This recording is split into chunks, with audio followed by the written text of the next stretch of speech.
Target acquired. Destroy. Destroy. Destroy. Oh, I almost misclicked there. Hello, everyone. Tonight is Thursday, May 8th, 2014. Welcome to Hate Live, my ongoing live podcast that I do here on Twitch TV. I also record this and have it on my YouTube channel, The King of Hate Vlogs, and I'm sure that many of you download from YouTube the audio-only version and probably listen to it back that method as well. We are winding down. This is the final countdown until I move out of Connecticut to my new home in Washington State sometime in mid-June. And this is one of the last Hate Lives that there will be until then, because next week I'm taking some time off to spend with my girlfriend and do the final things in Connecticut that we want to do before we move. I'll talk about that a little bit later in the show. And the week after that, I'm going to do Ask the King, which will probably be the very last Ask the King that I do in Connecticut. So this is the countdown to the final, Hate Live episodes. I'm happy that I was able for the past several weeks to do episodes of Hate Live uninterrupted, and I hope you've been enjoying them. This week's episode is no different than usual. In fact, we've actually got a lot of stuff to talk about, including, we've got gaming news, we got a schedule update. I'm going to give you an update on my move to Washington State, what I'm currently doing. We've got 3 mini reviews, because I did not get a chance this past week to review the 3 game releases that I played, and I'm just not going to have time. I'm too busy with other stuff, gameplay and stuff, so I decided to do mini reviews tonight on Hate Live for you. We've got gaming news going on, and also there is a big thing that's been going on with me behind the scenes that I have never mentioned, and I've really haven't hinted at it at all until tonight. It is a thing that's been going on, and it actually a couple times this week I had to interrupt my streams to handle some things with it. I had a couple meetings, taking phone calls. And tonight I'm finally going to explain the whole situation to you guys. You will not believe what's happening right now. I'm not even going to get, until I get to it, I'm not going to mention it. I'd rather get through other stuff first, because it'll just distract me the whole time. But wait till you hear this. I mean, I swear, I couldn't believe it. When I found this out, what? Are you serious? And it's just ridiculous, but we'll get into it. We'll get into it, okay? All right, so let's go ahead. Let's go right moving ahead, because I know it's going to be a long show. We got so much stuff to talk about. First thing I want to talk about on Hate Live tonight, and by the way, yes, later tonight we will have a Back in the Day segment about superhero movies. We will have live callers, just so everyone knows if you're watching live on Twitch. Yes, that's coming up later. All right. So, first thing I want to talk about is an update on my impending move to Washington State. And some more developments that happened this week, things that are still going on behind the scenes, some calls that I had during the week, which is some of the interruptions that I had on my streams. Basically, I'm still working with the mortgage company to get them to approve the loan, get the final underwriting done, and say, yes, stamp of approval, Phil, you now have the loan that's enough to pay off this home that you want to buy. Earlier this week, I believe they said that the appraisal went down, but we're waiting to get a physical copy. We didn't get one yet. We're waiting to get a physical copy of the appraisal and hope that the home value of the appraisal is for what the loan is for, okay? In addition to all of that, the escrow company, which is the company that's going to be handling the taxes and insurance on the home for me, is going to, well, they already contacted me, but they told me now that there's a couple extra fees and stuff that I'm going to have to pay because I'm not going to be there in person for the closing. We're doing everything over the internet. I'll own the home by the end of May, but then I'm not moving there till June due to restrictions because of my work. There's games coming up, E3's coming up, all these things are coming up that I need to be here to cover, and I can't do that if I'm moving all my shit across the country. And let's face it, it's serious. It's my job. To not play a major new release or to not cover E3 is a huge loss for me, and I need to be able to do that. So that's why the move is kind of happening in the middle of June, even though I'm closing on the house this month, and I'll, actually own it legally by the end of this month. The big development this week is that finally I'm starting work on selling this condo. I actually got a random email, if you can believe it, out of nowhere. It was perfect timing that this guy emailed me. This was the guy who originally I had emailed over 2 months ago and said, listen, I'm interested in selling my condo in Connecticut and buying a house in Washington, but I need to do the Washington side first so I can move all the shit out of the condo. We can clean it up a bit, get some renovations done, and then we can have people in to see the place. So this guy patiently waited. About 2 months have passed. He emailed me today and he said, Phil, what's the deal? How you doing with that? And I let him know, listen, I'm in the process of buying the home. The home will be mine by the end of the month as long as nothing crazy happens. any kind of extenuating circumstances which I don't foresee. So let's start talking about the process of selling my condo here. And he said, okay, what we will do is set up a meeting where I will be coming to see the place. Don't worry about cleaning it up, because as you guys know, this place is a mess. There's models everywhere. There's boxes and shit. There's wires all across the fucking floor. The place is a huge fucking mess. He said, don't worry. Don't clean up anything. I just need to do a quick walkthrough and talk with you about the place. And he's going to do what's called an initial market analysis. What this will do is basically give me a rough estimate of what I can expect to sell this condo for on the open market. And it'll be perfect because I need to know that, because I need to know, can I make up enough money to pay off my mortgage that I still have on this place? I don't know if I'm going to. I'm going to be honest with everyone, because I had it since 2009. So 9 to 10, 10 to 11, 11 to 12, 12 to 13, and then so I've had it for almost 5 years now. But that was all interest that I was paying on my mortgage. All the interest, none of the principal. So really, I owe a shit ton of money still to the bank. So I don't know. We're going to have to see what happens with that. So that is actually going to take place at 2 p.m. this coming Monday. So normally I will start my stream at 2 p.m. It's going to be slightly delayed this coming Monday because this guy from the mortgage or the realty company will be coming here and doing a quick walkthrough of the place and talking out stuff with me. As soon as he's gone, then I'll begin my streaming for that day, okay? So that's a heads up for you guys, so you know. All right, so that's where I am with moving now. I'll keep you in the know and let you know what further updates are coming, okay? Schedule update. What I'd like to do now is very quickly talk about all the things that I'm working on this week and let you know how it's going to pan out over the weekend into next week, which is a unique week, so let's get started. Right now, I have been playing MLB 14 The Show, the very first baseball game that I have played since I started doing videos on YouTube or live streaming on Twitch.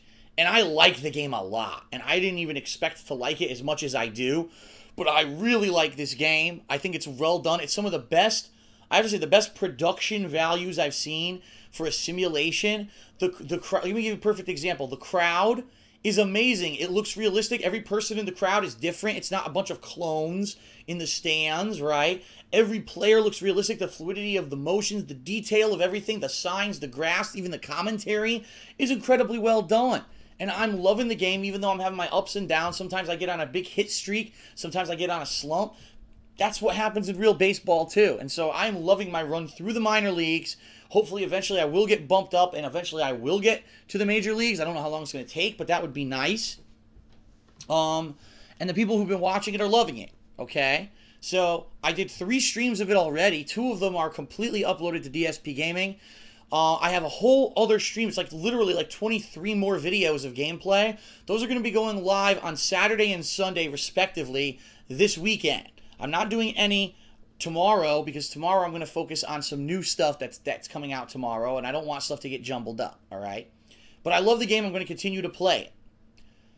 What else am I doing? Well, I played the new DLC for Outlast, the survival horror game from last year.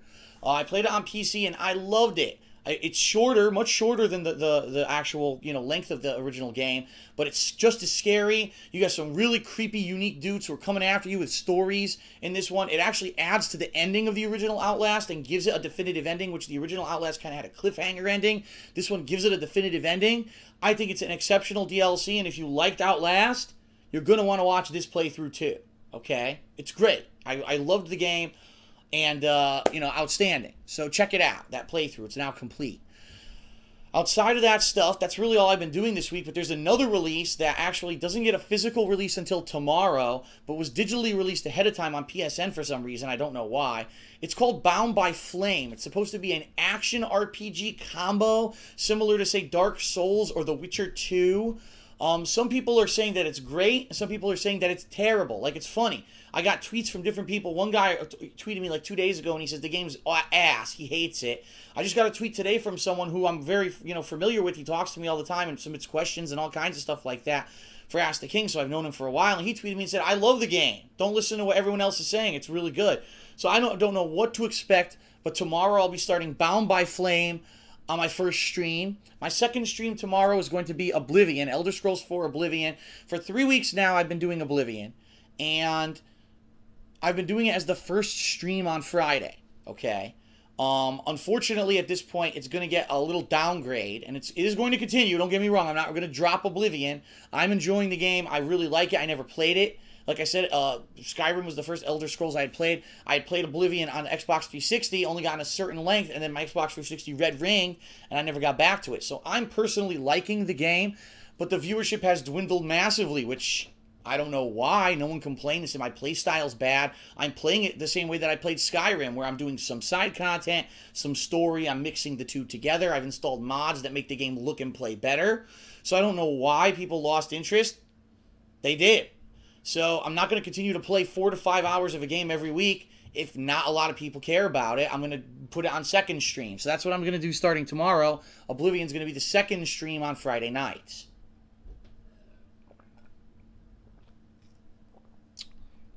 Okay.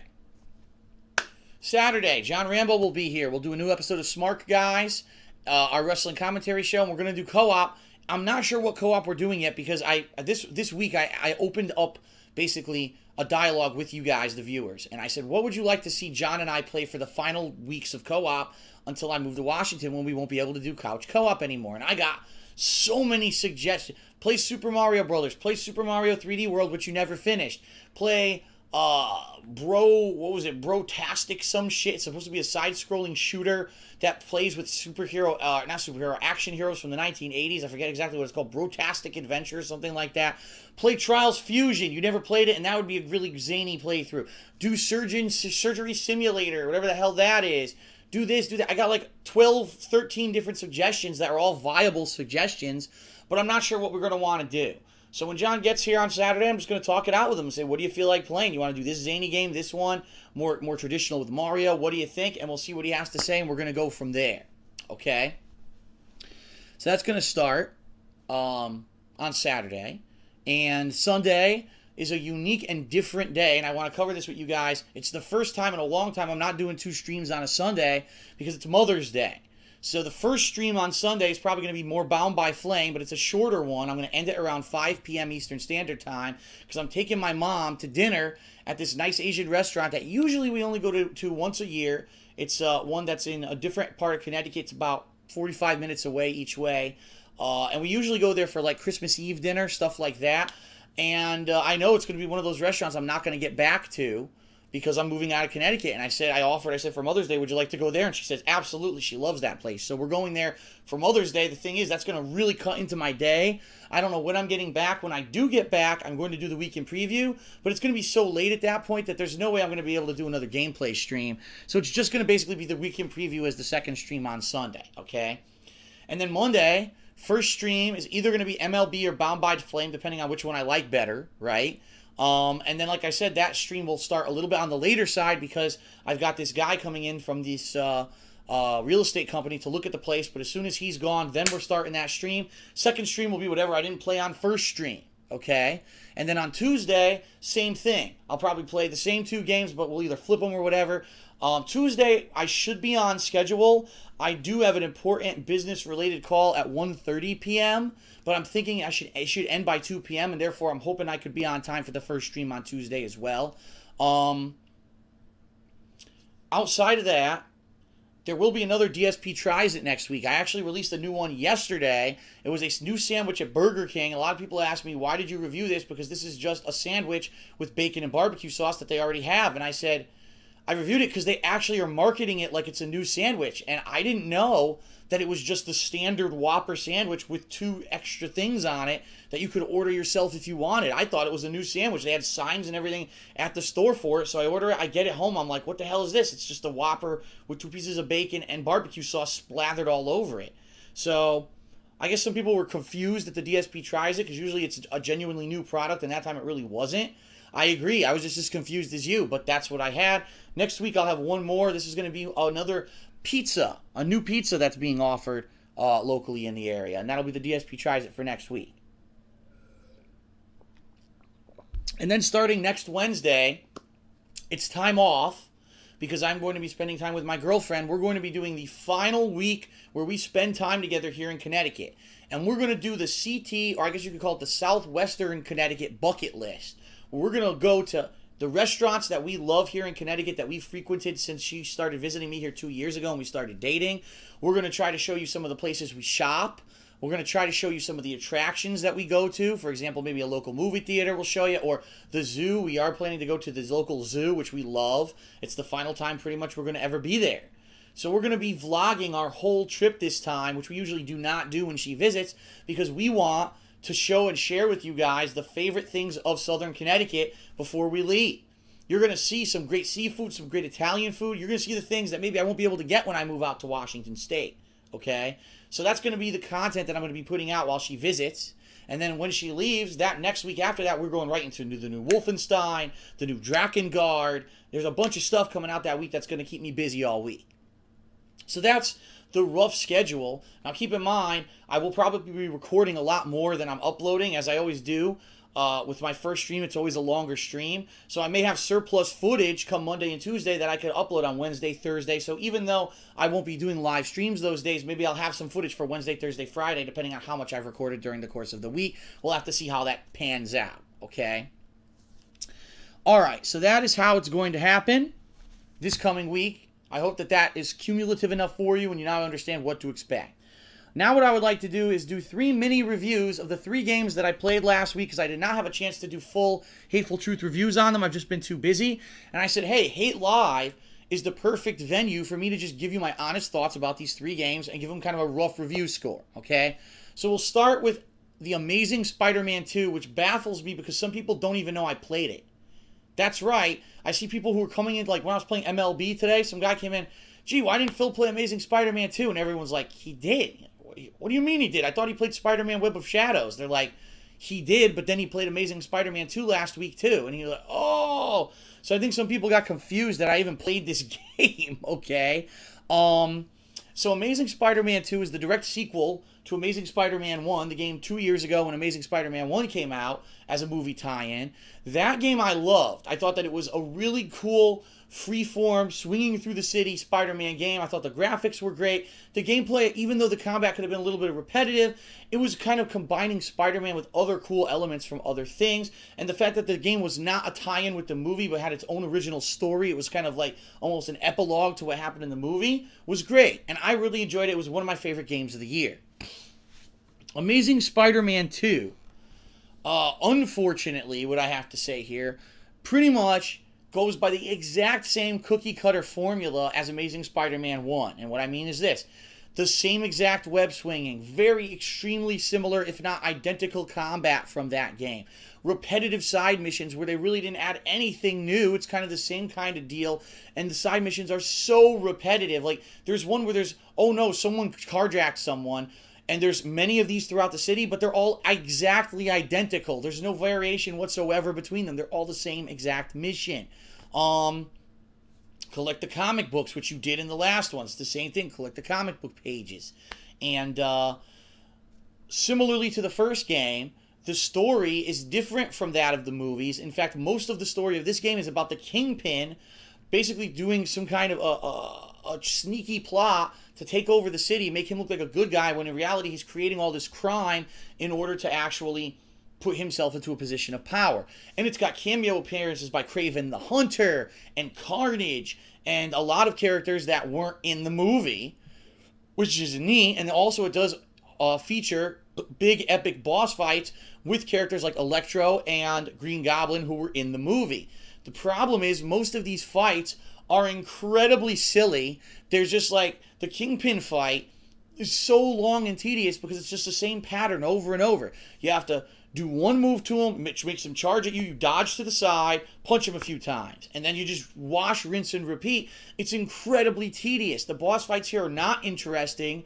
They're not very unique. They're just kind of boring in a lot of cases. It's just find the pattern, do the pattern, instant win, without any kind of fun or variation. So in that regard, I really didn't like the boss fights of the game, even though maybe, wow, maybe they're true to the movie. I don't know because I didn't see the movie. I didn't like them. One boss fight against Kraven the Hunter was completely glitched. I would hit him and he would freeze in place, and I could just repeatedly punch him as his body just stood there. And that's the real problem with this game. Everything about it screams unpolished. It's so funny. You'll be swinging through the city, and everything looks great. Keep in mind, I played this on PS4, okay? Everything looks great. The detail on Spider-Man's suit is amazing in this open-world environment, right? And then you go down to ground level, and you realize that every single woman in the city is identical. That's right. Every female model in the game is the same woman. I found out in the first 5 minutes of the game I found this out. And people were like watching the stream like, what the fuck? This is next gen? This is the new game? They can't even get more than one character model? And everything about it just screams rushed and unpolished. There's numerous game bugs. Times where clipping happened. I hit a guy and he flies up into a wall and gets stuck. You know, weird, silly shit like that. And I don't know what happened with this game. I think this game had a lot of potential. It could have at least done as good as the previous one, but it doesn't. It fails. It falls on its head. It's repetitive. It gets boring after a while. It's not very long. I don't know, man. I didn't like it that much. I thought that they could have done a much better job. So regardless of the fact that, okay, they kind of adhered to the same formula as the first game, I think they didn't polish it as much. They have too many bugs, and they did not innovate. That was the thing. I think they said, we're going to stay with the formula from the last game, but we want something new. When you're going to buy the sequel, give me something new besides, oh no, more repetitive patterned boss fights. Give me something cool and new for this game. They did not do that at all. So I give Amazing Spider-Man 2 a 6.5 out of 10.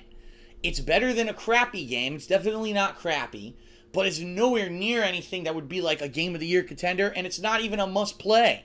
I don't think it's as good as a game like Spider-Man Web of Shadows, which I just recently played, or anywhere near as good as the last entry. I think that they kind of fell flat on their face, and they could have done a lot better with this one. All right? So there you go. Number 2. The next game that I played last week is a unique game not a lot of people heard of, although I guess the gaming media really liked this game and talked about it and praised it and gave it high reviews. As I was playing this game, everyone was like, what is this? I never heard of it. I don't know. It was really weird. The name of the game is Child of Light. It was made by Ubisoft Montreal. It was a digital-only release, meaning you could not buy a physical copy of this game. And it is a RPG, turn-based RPG, with unique elements, such as using the graphical engine from Rayman. That's right, the same graphical engine that made those beautiful 2D graphics for the Rayman games of the past couple of years was used to design this game. And so the game has an amazingly beautiful visual style. It's got a quirkiness to it where all the characters rhyme as if they're in a fairy tale or a poem.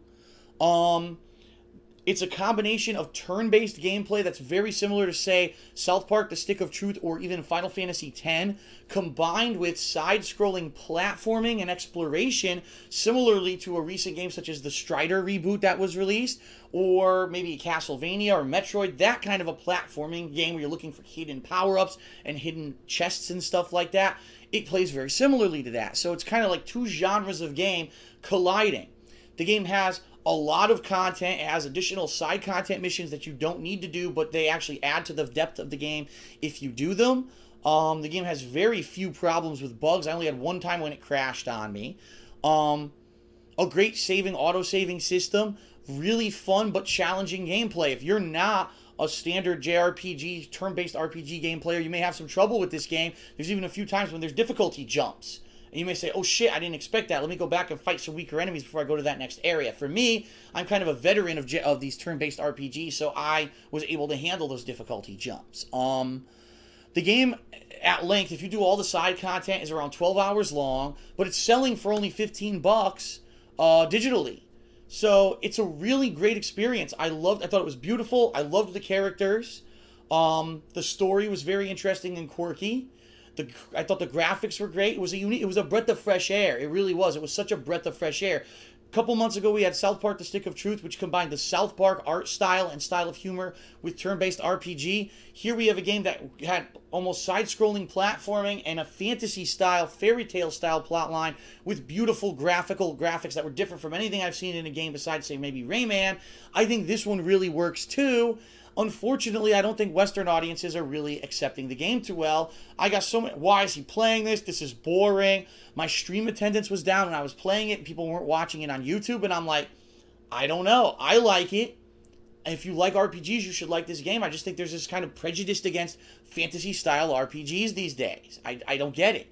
It can't be the gameplay, because I said this a few months ago. It can't be the gameplay that turns people off, because people put up with the gameplay for South Park: The Stick of Truth, so it must be the story. People just don't care about these fantasy-style stories anymore. They want other stuff. Maybe they want to move on or something. So, Child of Light, for 15 bucks, getting 12 hours of gameplay, had a blast playing it, really enjoyed the story, everything about it. Touched me near the end. Kind of felt sad for some of the kind of depressing stuff, or not really depressing, but the sad moments that are happening in the game. A game that moved me a little bit. I give Child of Light an 8.5 out of 10. For the amount of money you're going to pay for the amount of content you'll get out of this game, especially if you like turn-based RPGs, you're going to love it, and it's a must-buy. So definitely check it out if you haven't yet. Okay? Okay. And then, last but not least, the game that we're going to talk about, the third release from last week, was a game that kind of, when it was being promoted, originally when it was being advertised, this game is going to be like unlike any other survival horror game you've ever played, because it's going to run on the Unreal 4 engine, one of the very first games ever to run on the new graphical engine that we expect everyone to adopt in the future. Okay? It's going to be randomly generated, so you can play the game 2 times, 3 times. Every time you play it, it'll be different. And the name of this game was Daylight, okay? Daylight is a game, survival horror game, where you are some kind of a girl, you don't even know really who you are, and you wake up inside of an asylum or a hospital, and you're walking around, you realize there's no light in this place, the power's out. So you're using your cell phone to see things, but then eventually you find glow sticks, which you're pretty much always using, and then you find flares. As you start to go through this hospital, you find little documents which you read that give you backstory on the game, which is that this was a mental hospital where a bunch of people were treated and they started going nuts, and there were these rumors of people who were just losing their minds and running off and living in the woods and crazy stuff. And basically the game comprised of 4 stages: a hospital, a prison, sewers, and then finally an open world forest and a docks area. Okay? 4 stages. Everything, when I say randomly generated, I mean it is randomly generated. If you play it once and you die and then you restart, the rooms are in different positions. But the goal is always the same. You need to find enough documents to allow this thing called I think they called it an artifact or something. They had a sigil, the sigil. You have to find an item that's called the sigil. It's basically a key that will then allow you to open a door hidden somewhere randomly in this place, okay, where you can advance to the next stage. While you're doing all this, you're going to hear bumps, you're going to have jump scares of sounds and things going on around you, and then eventually there's a ghost that comes after you that looks kind of like an evil witch. Her eyes are burning with fire, and she comes after you. The closer she gets to you, your vision is hindered until finally when she touches you, you're dead. Okay? Very, very cliche. Very, very similar to recent games such as the light. Like I said, there's no light mechanic. That's ripped straight from Outlast from last year. The monster that's always constantly coming behind you, that's ripped straight from games like Amnesia and Slender Man. And finding documents constantly around and reading them, again, straight out of every single game. Outlast, Slender Man, Amnesia, they all do the same damn thing. So it pretty much is incredibly cliche to that formula. It even gets annoying in some parts where it's just unfair. You'll read a document, turn, immediately the ghost is in your face. If you don't have a flare ready, you're done, you're dead. And you gotta start the level over from the beginning, and by the way, it randomly generates, so you're starting from scratch. One incredibly annoying thing about this game is that the mini-map that you need to find and follow to find the artifacts, the sigil, and then the door to get out of each level is tiny. It's a fucking tiny little square on your screen that you can barely fucking read. So sometimes you're squinting to try to see where the fuck you're supposed to be going. Oh, the ghost came out. Oh, you're dead. And you're like, what the fuck, man? And my eyes actually started to burn playing this game because it's so light and dark, the light and dark mechanic, and then squinting to try to fucking read this little mini-map. It's very, very annoying. Keep in mind, I'm playing on a giant TV. Imagine if people who don't have a giant TV what it looks like to them.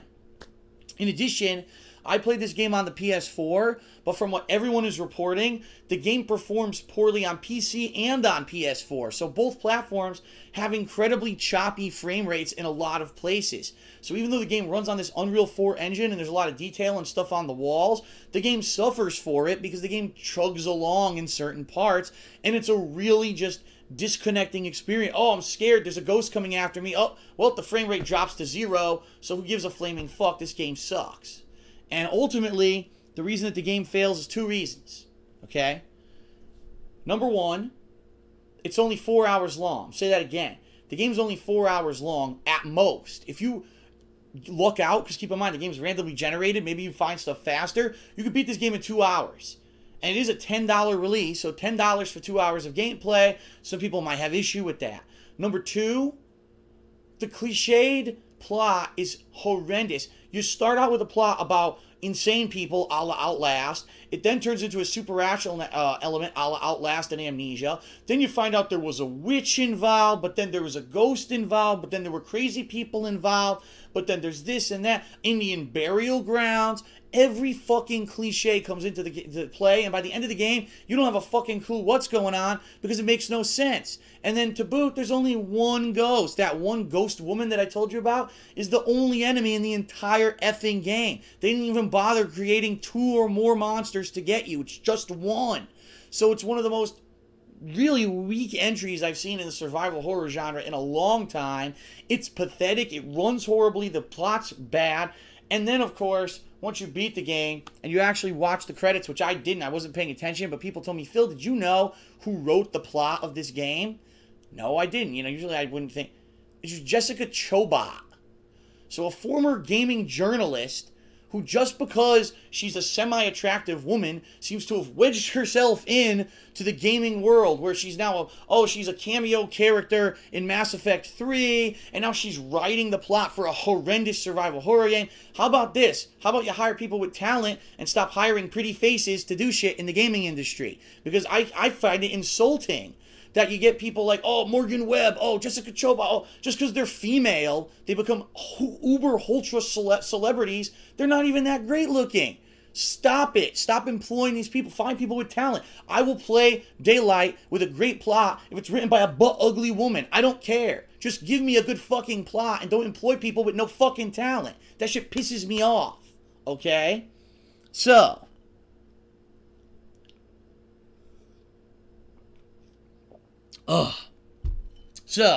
Daylight, in my opinion, it's an epic fail. It's not scary, only one enemy, it's incredibly short, the random generated gimmick doesn't really work that well, the graphics are crap, the story is crap, the game is crap, and the best way for me to describe this game is a quote from a viewer who was actually watching the stream while I was playing this game, and the viewer said the following: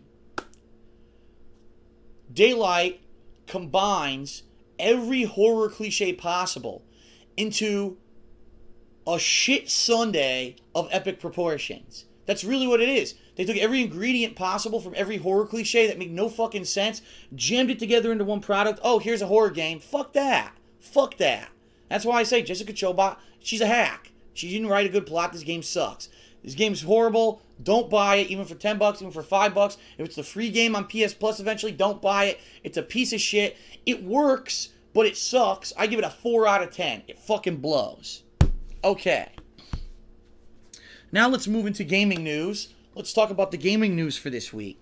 And the one thing that I want to say up front with... Holy shit, someone was hacking it up. I got a lung in my hallway. Holy shit. Scared me, and that was a dog barking. Alright, anyway. The one thing that I want to say about the gaming news stories that I cover is this. I pick the stories that I find interesting. Yes, there may be more other gaming stories that I'm not covering. Like a couple weeks ago, I can't believe Phil didn't talk about the new Call of Duty. Because it's another fucking Call of Duty. Oh wow, they added super jumping, and I don't care. Call of Duty is like a non-announcement anymore. You know there will be one every year. You know it will sell like crazy because people are drones and they play what's ever popular, regardless of if it's good or not, especially as how bad the one last year was. It's a non-announcement for me, okay? And so if I find news that I'm not interested in or I think it's a non-announcement, I'm going to skip it. For example, this week there was a news story with Nintendo. Nintendo reports losses for the 3rd straight year, blah, blah, blah. We already talked about that 4 months ago, right? I even had a special podcast about it. The only reason the news story came out this week is because Nintendo officially released their financials showing and confirming what they knew 4 months ago. And people want to rerun the story because it's a slow news day. That's not a news story to me, okay? What I will say is this. I do want to correct myself from last week. I know a lot of people will be saying, what? Phil's admitting he was wrong? Yes. Because if I am openly, crazily wrong, I was. Last week, I erroneously did a story saying that E3 will not, that Nintendo will not be at E3 again for the second year in a row, that they're just going to do their Nintendo Direct conference, and it's sad that they have nothing to show off at E3. That instead they're going to be doing some tournament that's going on at some special event where they're going to have top-level players of Smash be playing, but also there you can play Smash at Best Buy. There's a big time Best Buy where anyone can play the new Smash game at Best Buy. But I misreported, and I said that they would not be at E3. That was incorrect, and I'm going to tell you that was based off of an article that I read that was wrong. I went and reread the article, and it literally said in the article, Nintendo's will not be a presence at E3. The guy was an asshole. I found out later on the guy who wrote that article was like an anti-Nintendo guy, and he's one of those people that literally just every time there's a Nintendo, he has to say something negative about them. So he was a dick, basically. He misreported. He took some facts and misreported them. The truth of the story is this. Nintendo will be at E3, but once again, for 2 years in a row, they are not holding a major press conference at E3. They will be doing their Nintendo Direct release again like they did last year, but they will be there showcasing things such as the new Smash Brothers and stuff like that, okay? So I want to clarify that because a lot of people took up, why is Phil always saying this about Nintendo? He's always wrong. I got fooled. I read an article from an asshole, and I'm sorry for that. Sometimes whatever's written from a reputable news site on the internet should be true, right? Not in every case. In this case, I got fooled. I apologize for that, okay? So, that being said, there's nothing to talk about with Nintendo. The big story this week, the huge elephant in the room, the thing that everyone should be up in arms and talking about. Unfortunately, I don't have the clout or the reach that I used to have. Most people don't like me, I guess, on the internet anymore for various different reasons. So really, I can't blow the whistle on this, but I do want to talk about it on Hate Live tonight, is that there is something going on yet again in the motherfucking U.S. government that could ruin the goddamn internet. And I'm tired of this. Every year there's another one. We want to censor this. We want to regulate this. We want to do this and this. All because big business is in their ear like this saying, hey, if you do this and it helps us out to make more money, we'll pay you. We'll donate to your campaign. We'll make sure people vote for you, yada, yada, yada. And the U.S. government is so fucking corrupt at this point that I can't, you know what I mean? I'm so frustrated with it. How is it that the United States government constantly wants to fuck with the world? And how is the world not up in arms? I don't know. But the big thing I'm talking about this week is net neutrality and the fact that this week there will be a vote in the United States government to decide whether or not to end it. Now let me explain a little bit what net neutrality is. What it basically means is this. As long as you have access to the internet, any consumer who buys access to the internet, you have free and equal access to anything on the internet, period. Okay? So if you're in the United States and you want to go to YouTube, you want to go to a porno site in New Zealand, you want to go to the Disney website, you want to go to Netflix, you want to Skype your grandmother who lives on the other side of the internet, you want to just go to Google.com and do a search. You have free and easy access to all of that, no problem, right? What the U.S. government wants to do, they want to make it so that basically businesses, ISPs, whatever you want to call them, can now regulate the internet. So some things are available all the time. Some things are only available to a certain extent, certain times or certain limits. But if you pay more money, now you can access them the way you used to. So obviously what they're talking about here is bandwidth usage. Things that use a lot of bandwidth. So we're talking YouTube. Tremendous bandwidth usage with the amount of videos that they stream, videos that are uploaded to the website on a daily basis. Netflix, full 1080p HD TV series and movies that are streamed fully over the internet on demand on a daily basis, okay? Those services which take up the most usage of the internet, the US government is now talking about you will have to pay a premium fee to your internet service provider to access those services. So you can have the baseline person, well, I just go on the internet to search for news, to dick around and, you know, very basic use. They'll have an entry-level internet package that's maybe cheap. Then there'll be a mid-level internet package. Well, I use Facebook and Twitter And every once in a while, I'll use a social networking website, and I'll use YouTube or something like that. So every once in a while, I'll upload photos, but only to a certain extent. And so that'll be a middle-level package where you pay a little bit more than this guy, but you have limits to what you can do. You can't access everything, or you have limited access. Then you'll have the guy who has the unlimited access, which is what you have right now, but that guy has to pay $5 billion because he gets unlimited access. So I just want you to think about what this is going to do to the internet if this does go into law, okay? Overnight, I shit you not, overnight, businesses that are completely based off of the fact that you can watch them, go to them with unlimited regulation, not having to pay extra money to do it. Things like YouTube, like Netflix, these companies that are doing video on demand and stuff, are immediately going to have to find a way to change their business model, because immediately you would have millions and millions and millions of people on the internet who are using them. Well, guess what? They flipped a switch. Well, half those people can't pay the premium. They can't afford it. So half your user base goes overnight. Can you imagine that? If on YouTube, half the viewer base just left overnight because people couldn't afford to pay a premium to access that part of the internet, right? It would kill businesses. It would entirely kill businesses. Culture, all kinds of things. All this live streaming on Twitch, who's going to pay for that? You know what I mean? So you went out and you spent $400 on a new console so you could live stream, and within 6 months the U.S. government shut it down, and now no one can live stream, or no one watches live streams anymore because no one wants to pay extra money to do it on the internet. It's preposterous, all right?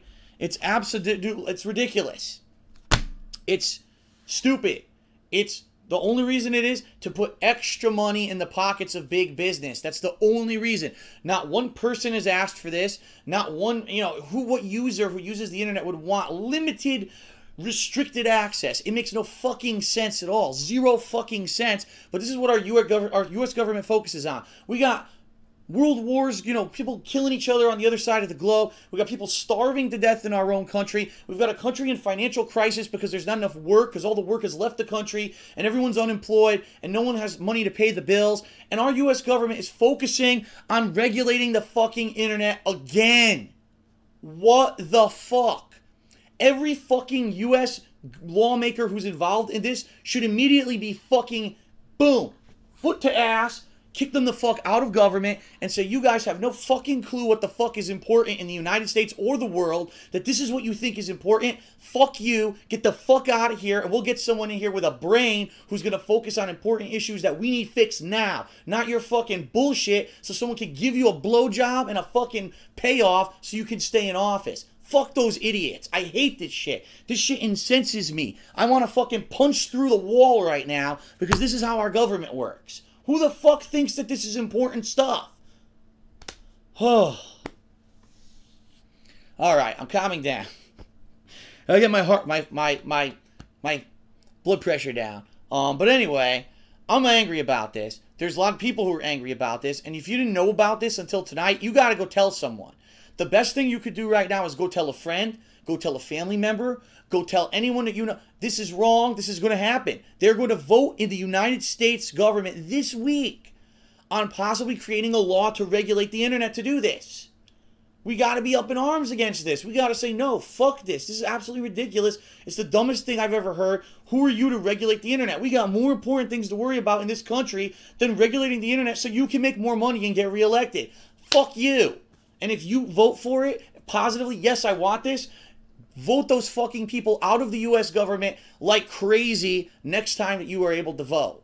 Exercise your God-given right and you're not God-given, but actually the constitutional right is what I meant to say, to vote and get these fuckers out. These old crony farts who don't know anything about culture, don't know anything about business or anything. They just sit there in their fucking ivory towers, their ranches, their yachts, with their ridiculous amounts of money from all the blowjobs and shit that they got from these fucking stupid lobbyists who come to the Capitol Hill to pay them to do stupid shit like this. Get them the fuck out of government so we can get real young people with an intelligent mindset. They know about culture. They know what's hip. They know what's in. They know what's important to the common person. Get those people in as your lawmakers, and then maybe we'll see some fucking change in this country.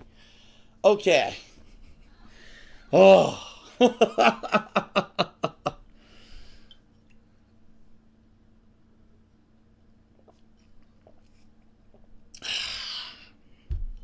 Okay. enough of me ranting about government. I just had to say, so net neutrality is in jeopardy. We don't know what's going to happen. We won't know till next week what happens with this. It could be, it's threatening everyone. I make my living on YouTube and Twitch. Obviously, that's in jeopardy. Anyone who uses YouTube or Twitch, anyone who uses social networking, anyone who uses the internet is in jeopardy. So let's hope that something happens this week. I know right now, Demand Progress, which is the non-for-profit organization that I teamed up with several years ago when I talked about Bill, what was it? 3.978 or whatever the hell it was, and then it was, you know, SOPA and PIPA. They were the ones who were kind of spreading the word as well, and they actually featured my videos and everything in their footage to get the word out about it. They're working hard to try to get people to lobby the lawmakers again and say, what the fuck are you doing? But who knows? You know, how many times are we going to be put up and be threatened with this shit about regulating the internet, changing the internet? But I needed to talk about it, okay? All right. The last thing to talk about in this segment, and then we're going to take a break.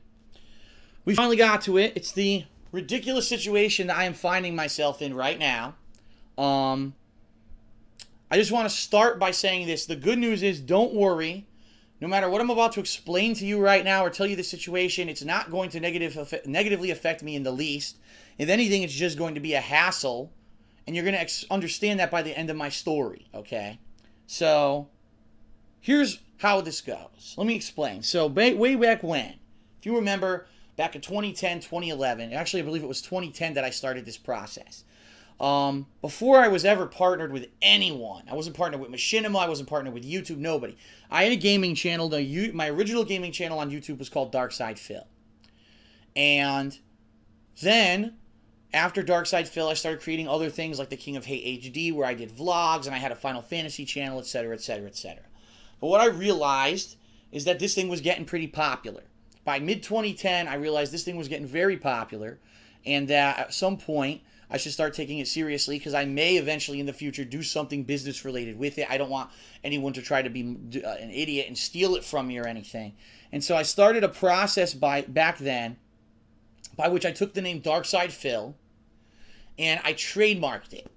Now, you may not know what that means. What that means, when you trademark something, it means that no one else may use that name and or that likeness for another purpose. So, for example, right now, my trademark is for the word Darkside Phil, and it's that no one else on the planet may make videos related to gaming, okay, and say that they are Darkside Phil with my name, nor may they misrepresent me, okay? My likeness is me. No one can take me and put me in another video or another thing like that and try to make money off of it, because that's my trademark. That's my likeness, okay? And the good news is that's the thing. No one else can go out there and say, oh, I'm Darkside Phil and I do gameplay. They can't. I could actually, I own the trademark, and I could have that shut down if I felt. Now, the good news is there's been no one who's tried to violate my trademark in any major way since I did this back in 2010. It's not a big deal, but it took a while for this process to go through. It actually is a process that you initially file. It takes about a month to initially file it. Then once you initially file it, it just sits there with the trademark office for like 8 months, and finally they approve it, and you get your certificate package that says you are trademarked and you congratulations and yada, yada, yada. So I did this back in 2010 for Darkside Phil. Now, what you guys know, okay, what you guys know from my history, if you have been following along with me for a while, is that in mid-2010, so we're talking around April 2010, some asshole impersonated a company. They impersonated Ubisoft and basically said that they were going to put copyright claims against my channel, Darkside Phil, for my video game playthrough of Splinter Cell. I forget. It wasn't Blacklist. It was Splinter Cell. I don't even remember what the hell the name of the game was anymore. It was a Splinter Cell game, okay? And they impersonated an employee. They tricked YouTube, and YouTube shut down my Darkside Phil channel. So at that time frame, I took steps to counter that and try to get it back. But at the same time, I said, now's the time to change and to diversify and to try to make sure that this can't happen again. So I opened up one channel that was just going to be for standard video game playthroughs. That was called DSPGaming. And I also opened up a secondary channel that was going to be for Street Fighter and fighting game related footage called DSP Street Fighter. Now, since all that happened, unfortunately, the DSP Street Fighter channel is defunct. At one point, Machinima, who's the company who I'm now partnered with, had a contract renegotiation, and they were unable to repartner that channel the way that I wanted it to go. And so we basically just agreed to get rid of it. And so that channel is now an archive channel. It's defunct. Similarly to that, the original Dark Side Phil channel is also an archive channel. I don't put new content up over there anymore. It's defunct. All you do is I upload new footage to DSPGaming, and that's how you know where all my new footage is, in one spot, okay? So as you guys know, there's a lot of people on the internet who don't like me. I guess over the years, I rubbed people the wrong way because I insulted people who like Minecraft, and I insulted people who like MOBA games, and I insulted people who like MMOs. And there's some people who understand that when I say stuff, a lot of the times I am misinformed, and I say something stupid because I didn't understand the whole situation. A lot of the times it happens on Ask the King, where I say something wrong because I'm just reading a question and basing my answer off of the information presented in the question, and it's misinformation. But there's a lot of people out there who just don't like me, all right? For being so outspoken, for saying things the ways that I do, and taking it in a way that they're insulted. And so there was this anti-DSP movement. We all know about this in the past year. It happened. And everyone, oh, this is how you don't play and stuff like that, and making those videos. Yada, yada, yada. At this point, there's still people doing it, but it's definitely not as big as it was, say, a year ago when it was kind of exploding. At this point, it's kind of getting played out, and people are getting tired of it. But, you know, admittedly, I took the toll. My viewership dwindled a little bit. And, you know, I was negatively affected by it. People told me to just ignore it. I said, how can you just ignore it? When the only thing that people see about me when they search on YouTube are hate videos about me, how can you ignore that? People are asking me to address it. So I did several times, and it is what it is. It's pretty much at this point, like I told you earlier this year, I'm of the opinion that I just move forward positively. Every once in a while, I might have to bring stuff up like that. But for the most part, I haven't been trying to bring it up very often. Today, unfortunately, we've got a development that you will not believe, because I didn't believe it at first, but it is 100% true, and the steps that I am now taking to take care of this situation. So here's the situation. So as you guys know, like I said, back in 2010, I trademarked Dark Side Phil, and since I'm so open and honest with you guys, I told you up front, I trademarked it, here's how I did it, here's the process of how it works.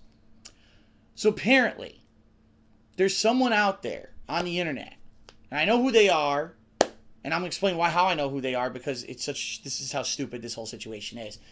They dislike me so much, for whatever reason, even though I never met the person, I know nothing about them, whatever. So for whatever reason, somewhere in their fucked up head, they have such a personal grudge against me and the fact that I'm able to survive and do videos on YouTube and Twitch and make a living doing it, that they thought that they were going to try to take that away from me, okay?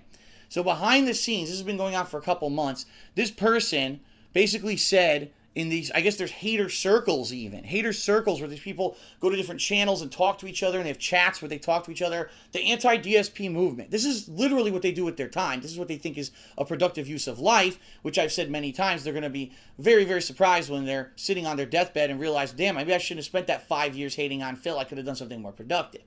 Anyway, I digress. They're talking about, how can we get rid of Phil? How can we get him? And a few months ago, one of the things was, well, we're going to rip his videos. We're going to record his live streams, rip his videos, and upload them to our channels first, and direct people to watch his videos there first, because he doesn't always upload his stuff all the time right away. And that's what happened there. I got all that shut down. I called a lawyer.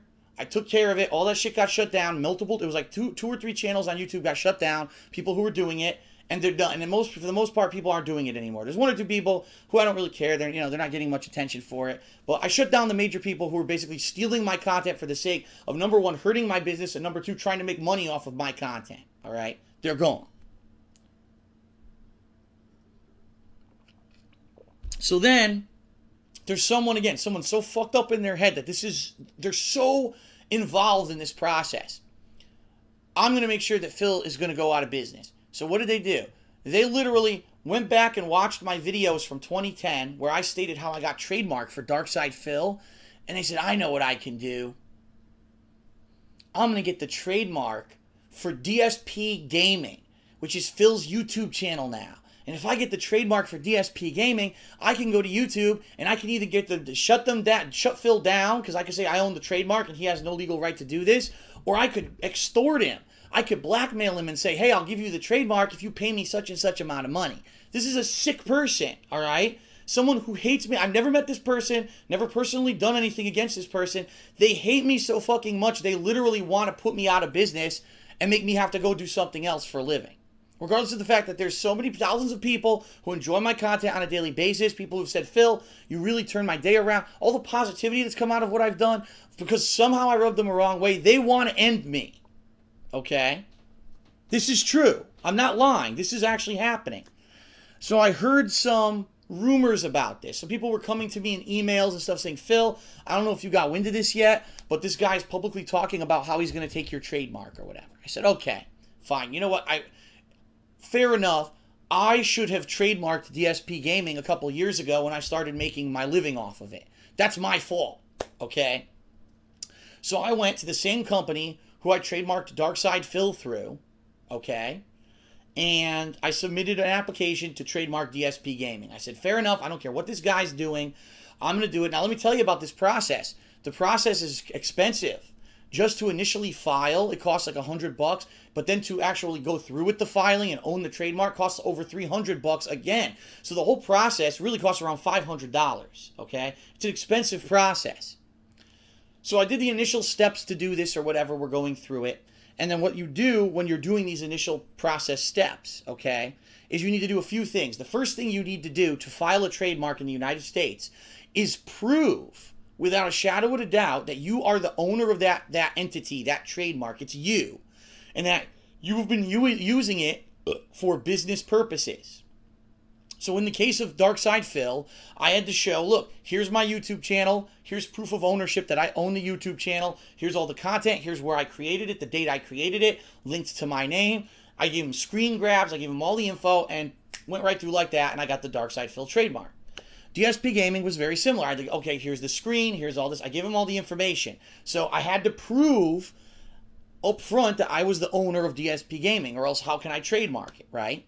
If you don't have proof that you have been using something for business purposes and you file a trademark, it's actually illegal. It's called fraud because you're trying to say that you have a legal right to that name when you don't, because you haven't been using it for business or anything like that, okay? So I give all the information I provided to them. And it took them a little while to process it. They kind of, I'll be honest, they dropped the ball and took like a month to process it, which they should not have done. And so finally they process it and they do what's called a search, a trademark search on the U.S. trademark website. And what they did is they ran a search and they found that someone, and it was, of all people, the person who had been bragging on the internet they were going to try to get my trademark, made a claim or a file for DSPGaming as a trademark on April 2nd, 2014.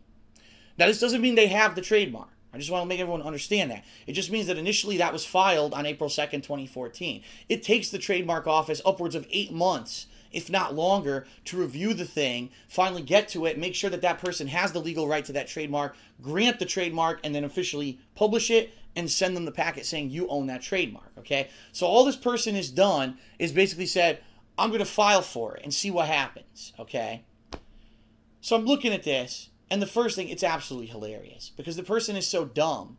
What they don't realize is that to file for a United States trademark, you have to give your name and a real verifiable address, which they did and is publicly fucking listed on the website. And I'm just looking at it like, so I know who it is. Like, how stupid can you be that you didn't know? You literally revealed your own personal info and your fucking address to the world by filing for this trademark. How stupid can you be, right? Here's the other thing that this person obviously doesn't know, or else is just really dumb to not know, okay? Is that in order to have a trademark granted to you, as I said, you need to prove that you legally are the owner of some kind of a business purpose of this trademark for a period of time. Now, what the U.S. Trademarks Office job is to do is when someone files for a new trademark to search and see who has ever used that name in the past. So in my case, they Darkside Phil with a Y, and they said no one's ever said Darkside Phil with a Y, so he's free and clear. In this case, they're going to look for DSPGaming. They're going to see who in the past has ever used DSPGaming and are they currently still using it. Immediately, if you just search for DSPGaming on the internet, you're going to find my fucking YouTube channel. So it's a 2-second thing for the U.S. Trademark Office to realize there's already someone using this. They didn't necessarily file for it, but it's not the person who's trying to claim it, okay? Now, there's 2 scenarios here that I can think of. Number 1 would be that this guy who's trying to steal the trademark from under my nose is trying to say he's starting up a new business. Oh, I have a new business called DSPGaming. It'll be a new website. And that's the evidence maybe that he showed when he tried to file for the trademark originally. That is possible. But there's also a very strong reason or a very strong chance that this guy basically just did, like I did, a screen grab of my YouTube channel and claimed that he owned it. So he's basically, again, lying. It's actually illegal to do that. It's fraud. He's fraudulently representing himself to the U.S. Trademark Office, and it's actually a crime where he can go to jail for it or get lots of fines for it, okay? But this guy thinks it's a joke. Obviously, he thinks it's a joke that he's going to try to steal my trademark out from under my nose, all right? So, at this point, I get the search results, and it says someone had already filed for it on April 2nd. I'm like, ridiculous. It's just, I couldn't believe it, first of all. I was like, there's actually someone on planet Earth who's so fucked up in the head to think that I have personally insulted them and attacked them to the point where they're going to try to spend hundreds of dollars. Because, again, to start the whole process, it's hundreds of dollars. This person has spent hundreds of dollars to try to file a trademark for DSPGaming. They're that fucked up in the head. They're mentally ill. And people say, oh, Phil, you shouldn't say that. Tell me a sane person who would do this. Because if you were sane, you would do the research and find out this guy doesn't have a snowball's chance in hell of actually getting this trademark. All right? So finally I said, all right, enough is enough. And as of this week, I had a couple meetings. I've contacted a lawyer. I am in talks with a lawyer. In fact, I have another meeting scheduled for this coming Tuesday, early afternoon. So I may be a little bit late to the first stream on early afternoon on this coming Tuesday, where I'm talking with a lawyer. And as of the next couple weeks, I'm going to be going through the legal process to get a cease and desist on this idiot who thinks that he can get my trademark, because I have every legal way to prove I own DSPGaming. I've been making it my livelihood for the past several years. Machinima's been partnered with me and paying me for things on DSPGaming. It is my property, not this guy's. This guy has no history of using DSPGaming in the past, and therefore he has no legal claim towards the trademark. Now, I'm actually debating taking criminal actions against him for all of this fraud that he's committed, basically to try to steal the trademark out from under me. So, I'm sure someone is going to tell him about this video. Guess what, buddy? You failed, all right? Your information is literally public on the internet right now. Everyone knows who you are and where you fucking live because you're an idiot, all right? I highly recommend that you contact the U.S. Trademark Office and tell them you're going to withdraw your claim for DSPGaming, because if you don't, you're going to be in very big trouble very soon. You can't just do whatever the fuck you want on planet Earth to try to hurt people who you don't know, all right? And I will use the full extent of the law to make sure that my business and my livelihood is protected against assholes like you. So you better get to it, because if you don't, I'll tell you right now, you're going to be in trouble. Okay? It may take a little while for me to legally go through with this lawyer and get everything set and send it to you, and we'll show up right at your front door, a nice legal packet, cease and desist, or you're going to be sued. You better do it, okay? So, I hate to talk about this shit. I really do. I hate to talk about this shit publicly. I don't want to talk about this shit publicly. I don't. But I have to when all this stuff is going on behind the scenes, and now I have to take time out from my streams, and I'm getting phone calls, I have to do meetings, because this guy, okay? So, what I will say is this right now, and I'm making this abundantly clear to everyone. By no means am I giving anyone permission, nor am I telling you that it is my will that you attack this person just because they were so dumb they didn't realize that all their fucking personal information was going to be open and available on the fucking internet because they're so stupid. Do not contact the person. Do not harass the person. I do not condone it. I cannot control what you do. And keep in mind, the haters will say that I am responsible for what people do. No. I can't control people, all right? I do not condone if people go and do this. In fact, I will tell you right now, you're a fucking asshole if you go and you attack this guy. Don't do it, all right? But I can't, you know what I mean? I'm just going to say that up front. Don't do it. Because I'm already taking the legal, proper steps to make sure that this gets taken care of. And the bottom line is, it's not a big deal. It's actually not a big deal because I was going to file for the trademark for DSPGaming anyway. It's just that this kind of put a fire under my ass and said, Phil, you should do it now rather than later, because some asshole might try to do stupid, underhanded shit like this, which is exactly what happened. And again, I hate to have to bring it up, but people have been asking me all week about it. People have been asking me on Twitter, sending me messages about it. And I said, let me just come clean and explain the whole story to everyone right now. Right now, I'm in talks with a lawyer. We are going to get it taken care of. And if this guy knows what's best for him, he'll lay off, or else he's going to be in a lot of fucking hot water very soon. End of story. Okay? All right. So that is it for segment 1 of Hate Live. Boy, did I have a lot to talk about, right? We're going to take a short break. I'm going to refill because I'm almost out of drink. We're going to come back, and segment 2 is going to be all about superhero movies. My history with superhero movies, growing up with them in the late 80s, early 90s, how they evolved during the 90s into the 2000s, what I think about them all. It's going to be a fun segment, especially again because superheroes are so in the big thing right now. So it'll be neat. And people love when I talk about movies too, because I'm a movie buff. So, all right, I will be back after this short break with more Hate Live, so don't go anywhere. I will be right back.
Okay, everybody, I'm back with segment 2. However, before we get started with the segment, one final addendum to what I just ended with in segment 1, because I forgot to say it this way, and I think this is the best way to put it.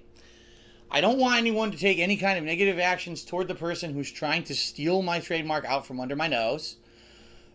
The bottom line is this: if you go against my wishes and you do something negative towards this person, you are actually hurting me because you're making me look bad. You know what I mean? You're making me look bad. And I am not condoning it whatsoever. And in my opinion, anyone who goes out there and attacks this guy is just as bad as that guy himself doing what he's trying to do. So I ask that you do not take any action. Let me handle it with my lawyer, and we'll go from there. Okay? Okay. Very much. All right. Back in the day, today's segment is going to be all about superhero movies, my history with superhero movies, and how they've grown and how things have changed, okay?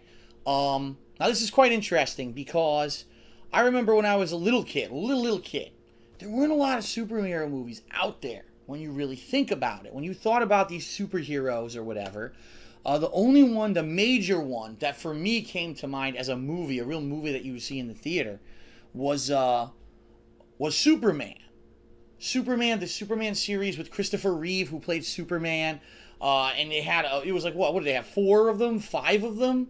And, you know, they got more and more ridiculous as they went along. Now, keep in mind, they started way before my time, and then as I was getting older, there was like one of the last ones. But, you know, Christopher Reeve, the real clean-cut Boy Scout look, and he represented Superman. If you take a look at the classic Superman that they would draw in the cartoons, and you compare that to how Christopher Reeve looked in those movies, it was actually quite close, except that Reeve wasn't quite as ripped as Superman looked in the comics. But, those movies, for what they were pretty campy when you really think about it. I mean, Superman flying backwards to reverse the spin of the Earth, which in reality would make the Earth explode, but instead, he somehow reverses time. He never did that in the comics. And in one movie, he has the ability to kiss Lois Lane and make her forget about all this stuff that she had seen in that movie. It was like, when the hell did he have memory erasure powers? And then they had the movie where Richard Pryor was the comedy foil. He was really like the lead character, and Superman was like a supporting character. Oh, that was the beginning, right? That was really the first superhero movies that I remember. And I was like, how can you nail the look and the idea of the character so well and then just botch it up so badly over 4 movies, which is what they proceeded to do. But really, for me, the very first superhero movie that I remember being a major thing that happened was a little movie made by a person named Tim Burton, who at the time I don't think was really very well known for much. He definitely wasn't the household name that he's become today. And it was the idea that if you were going to take a superhero and turn him into a movie line that's going to sell during the late 80s, early 90s, how are you going to do it? Because you can't have it be word for word from the comic, because then it would be too campy or it might not make too much sense. You have to adapt this character for modern times. And what came out of that was a movie that I remember was one of the biggest hyped movies of my entire childhood, Batman. The original, Batman movie from Tim Burton. Now, I believe this movie came out in 1988 or 89. 1989. I had it right. 1989, Batman. The biggest thing, my God. The ad campaign for Batman is just out of control. It was on every single building, billboard, on every bus, on every taxi. It was commercials for it like crazy on TV. They had Happy Meal tie-ins and stuff for toys for kids, action figure tie-ins, collector cards. In fact, I went and I had the collector cards. I bought the store, so I had spoiled myself on the movie before I went to see the movie. Batman, right? Now, for those of you who know the story of Batman, the real story of Batman, it's very gritty and dark. Batman is the young Bruce Wayne. He is the orphaned son of 2 really expensive people, or really expensive, oh my God, really wealthy people in a town named Gotham City, where they get brutally murdered right in front of him as a child, and this seeing them murdered turns him into this evil, brooding person, or not evil, but just brooding person, where all he could think about was crime and finding a way to fight back and using his fortune to basically crime fight and stop these evil people. He's haunted his whole life by the death of his parents, and that's the reason why he becomes a superhero. And unlike all these other superheroes that have been around in comic books, he has no superpowers whatsoever. He's just a normal dude that uses his extensive fortune to buy himself gadgets and protective armor and train himself in hand-to-hand combat so that he can fight the evil of Gotham City. And it's an interesting premise. And Tim Burton's take on the movie was quite interesting. First of all, the casting. Michael Keaton for Batman. Oh my God. When this was announced, it was like the world had ended, the heavens had opened up, and Satan was up there shitting lava dumps on our heads. Like, that was it. How dare they cast Michael Keaton for Batman? He's the worst choice possible. What? This guy played Mr. Mom in one movie, and, you know, he's this really kind of feminine-like dude. He never really played a serious male role, and you're going to make him be this real macho superhero? How could you do this? Right? Another piece of casting was Jack Nicholson as the Joker. I don't know if you can see it. There he is right there. Jack Nicholson is the Joker. And a lot of people said, well, we love Jack Nicholson. He's a very highly regarded, revered actor, but can he really pull off this in the comics? The Joker's insane, but he's also a comical character. He's constantly laughing, giving crazy, stupid one-liners as he's killing people. And could this be pulled off realistically in a movie? And what ended up happening with the original Batman, it became a combination of campiness, grittiness, some horror. There's actually some horror in there with some of the stuff that the Joker's doing. Actually trying to poison the people of Gotham and kill them with cosmetic products. Then later on, he's like trying to sculpt people into, he claims, works of art, but it's really deforming their bodies. There's some fucked up stuff in Batman. Now combine all of that with the very dark vision of Tim Burton, very gothic architecture, the Batmobile transformed from what it had been this like cartoony car in the comics to this very, you know, black armored gritty looking thing, and this, it looked really sleek. And then the weirdest thing ever. Guess who they chose to majorly compose, or not compose, but majorly work on the soundtrack for the Batman movie. And this was a big thing at the time. You would have your orchestral soundtrack, which Danny Elfman, who's an amazing composer, he's done the orchestral soundtracks for a billion different movies. He actually did the orchestral soundtrack for this movie, which you hear that iconic orchestral theme became the theme of Batman, both in this movie, in the sequel, which we're going to talk about later on, in TV shows and stuff. It was so good it caught on. It became synonymous with Batman. Well, guess what artist they chose to do the other soundtrack, the musical, like real music, pop music for this? Prince. Motherfucking Prince. Of all people, Prince? Like Prince, the androgynous sexual dynamo of the 1980s, the guy who like dressed like a woman, but all the chicks dug him, and he was like, everyone knew he was like a big guy who slept around. It was like a kind of this sleazy but mysterious character. Prince? That's who they chose to fucking make the soundtrack. So you have songs in this movie. There's a scene, I swear to you, I swear to God, this is so nuts. You gotta see this movie if you haven't seen it. It's just so wild. There's a scene where the Joker is trying to win over the people of Gotham City and make them believe that he's like a nice person.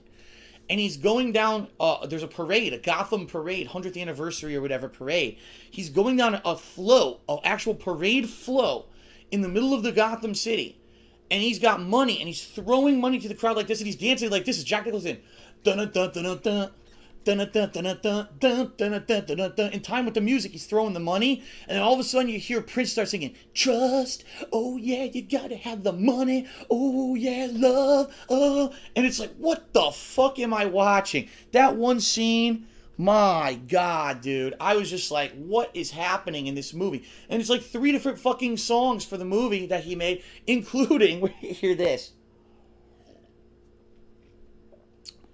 He made a song that was not in the movie, but it was made to promote the movie. It was called The Bat Dance. I'm not kidding you. So Mr. Sex, Mr. Androgynous Sex of the 1980s, is dressed up like half like the Batman, half like the Joker. Half of his body is in a bat suit, and the other half is in Joker makeup. And he's dancing around in a music video. Bat dance, I said to bat dance. Oh my God.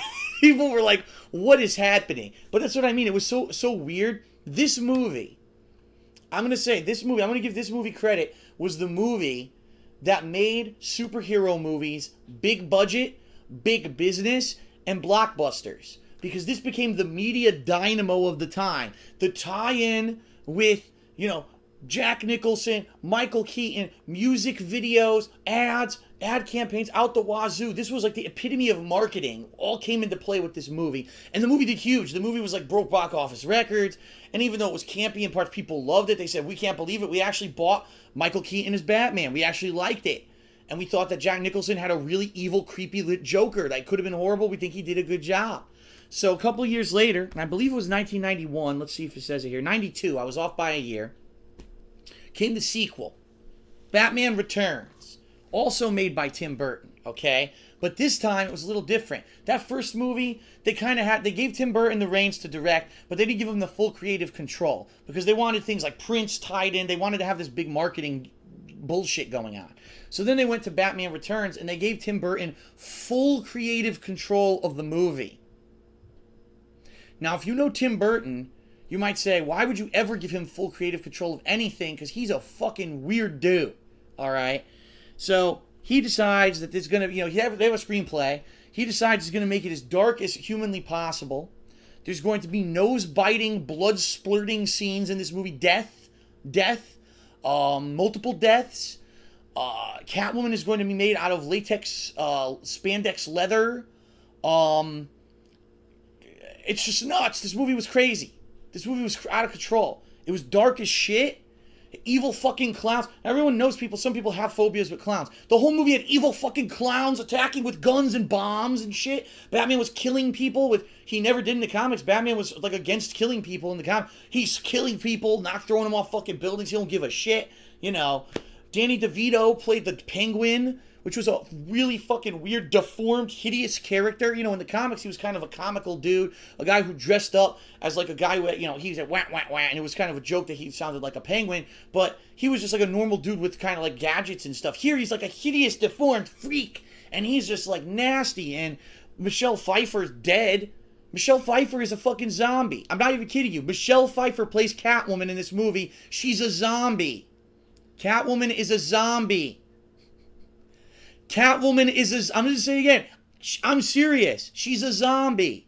Explain how she falls out of a fucking window at the top of a building, falls to her death, every bone in her body breaks, she stops breathing, she wakes up later and becomes the Catwoman. She's a zombie. What the fuck was Tim Burton thinking? That's the movie. I'm not making this up. That's the movie. So here's what happened. It did a lot of money. It absolutely made a lot of money because it was the direct sequel to this one. But, oh my God, the critics were like, we don't know what to make of this. It's dark. It's nasty. It scares children. You know, children went to the first one and yeah, they were scared, but you explained it. This one, children were crying and they're, why the fuck did you take me to this movie, Mommy? I would have rather seen Care Bears Next Door. How dare you? And, they didn't know, they didn't know what to make of it. And Tim Burton actually got shit for it. Like, what did you do to Batman? You made him some hideous, really dark thing. Like, why did you do this? And so, at that point, it was interesting because then the superhero movies kind of took a different turn, okay? Similarly to that, I don't have them here. Actually, I think I do have them of the collection over there, but I didn't bring it out for this. At the same time period, the Teenage Mutant Ninja Turtles movies were coming out. And they almost were the same kind of deal. The first movie tied in perfectly with the Teenage Mutant Ninja Turtles comic book. It was more adult-oriented. It had more gritty humor. At one point, Leonardo was in a coma. There's blood. It's more realistic. At the same time, it is kind of campy. The turtles are joking. Cowabunga. Bodacious. They're getting mushroom and marshmallow pizza. It kind of combined the campiness and the funny parts and the comedy of the cartoons with the more gritty style of the comics. And it was an interesting combination. Now, the Ninja Turtles went the complete opposite of Batman. Instead of going from a little bit less serious to really dark and gritty, they went from really dark and gritty to extremely kid-friendly, not scary at all, really crazy campy with Ninja Turtles 2, which came out just a few years later, where it was literally all, the violence was dumbed down. The Turtles barely even used their weapons in the movie. They're using all kinds of weird items and stuff in a mall. And you got Toka and Razor, who were these giant mutated monsters that were supposed to kind of be the relation to Bebop and Rocksteady, who were the major, you know, mutated villains on the television show at the time. And they looked real scary until you find out that they're babies and they're little children, and they really aren't very imposing at all. At the end of the movie, you've got the Shredder in the middle of a nightclub with Vanilla Ice doing the ninja fucking rap, and everyone's dancing around. It was a joke, and it was really made because after this movie came out, all right, so dark and gritty that they were actually afraid that if they made superhero movies the same way, that parents wouldn't let their kids go see them anymore, that there was that much of a backlash from Batman Returns. Which leads us into the next movie in the Batman franchise, which came out 3 years later after Batman Returns and all the controversy around it. Ladies and gentlemen, of course I'm talking about Batman Forever, which added in a few new characters. You had Chris O'Donnell, who was added to be Robin. You had Michael Keaton, who had done an outstanding role as Batman for 2 movies, who they literally threw out of the role of Batman and replaced him with Val Kilmer. I thought that was messed up. Like, why wouldn't you still want him as Batman? He's done a good job in 2 movies. If anything, blame Tim Burton. Don't blame him. Tim Burton was booted. He was no longer the director, okay? It was Joel Schumacher who actually directed this one. And adding in Tommy Lee Jones as Two-Face and Jim Carrey as a ridiculous Riddler. Now, I want to say this. Remember how I mentioned Ninja Turtles 1 was more gritty, Ninja Turtles 2 was a lot more comical for kids? That's really what they did with this movie. Batman Returns was incredibly gritty. It was for adults. Kids didn't like it. They wanted to get that demographic back. So they watered it more down. They made it more cartoony, especially with the addition of Jim Carrey in this movie, who's basically playing Jim Carrey, the same character he plays in every movie. He's over-exaggerating his motions, and he's making funny faces for the camera. You know, he's doing his Ace Ventura voice during that. And it is what it is, okay? It's what you would expect. Tommy Lee Jones, basically, they could have had a fucking mannequin play it, because all he did in the movie was this, yeah, that was his whole character. It had nothing to do with Two-Face at all. They never even explained how he became who he was. It was really dumb. So Batman Forever was interesting because it took the movie series in a different direction. It made it more kiddie or cartoony. This movie, by the way, ended up being a hit because, again, parents said, oh, I can take my kids back to it, and they did. Then, ladies and gentlemen, they decided to basically kill Batman. They decided to make him so absolutely fucking ridiculous that no one would ever want to basically see a Batman movie again. In fact, before we even go into it, I'm going to read you the quote from the New York Times that's on the back of this movie. I wanted to ask you, would you associate any of this with Batman?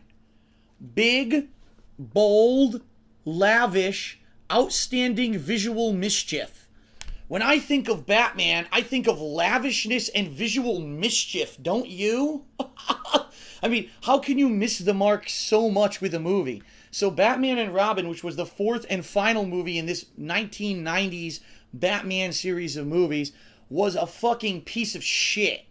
It was an absolute joke. It was an attempt to stretch out the movie series without putting any kind of fucking time, effort, or authenticity into the movie. It had ridiculous over-the-top acting from George Clooney as Batman. They did get Chris O'Donnell back as Robin. They actually got Alicia Silverstone, who at the time was known for Clueless, a movie about ditzy blondes, you know, who lived with rich families in high school. They get her to play Batgirl. Uma Thurman, who was the hottest thing at the time for Pulp Fiction. They get her in there as Poison Ivy, completely misguided. She didn't understand the character at all. And Arnold Schwarzenegger as Mr. Freeze. Now, I'm no hater of Arnold. In fact, I like a lot of what Arnold's done. But if you want to talk about miscasting, this was just, and literally I think the only direction they ever gave him was make crappy one-liners. So, freeze well, bird boy. Chill out. Stay cool. What killed the dinosaurs? The Ice Age. Oh my God, the movie was garbage. Basically, they spent more money on these incredibly lavish, elaborate sets, bright, spectacles, rather than actual content of the movie. The plot was god-awful. It was convoluted. Bane was in the movie. Didn't matter. He was terrible. He was barely in it. He was a terrible character. There's this love triangle between Batman and Poison Ivy and Robin. It's just the dumbest fucking movie. And of course, the thing that ultimately made everything jump the shark, and I kid you not, this movie really hurt superhero movies for the time with how bad it was. Batman pulls out a Bat credit card to pay for something.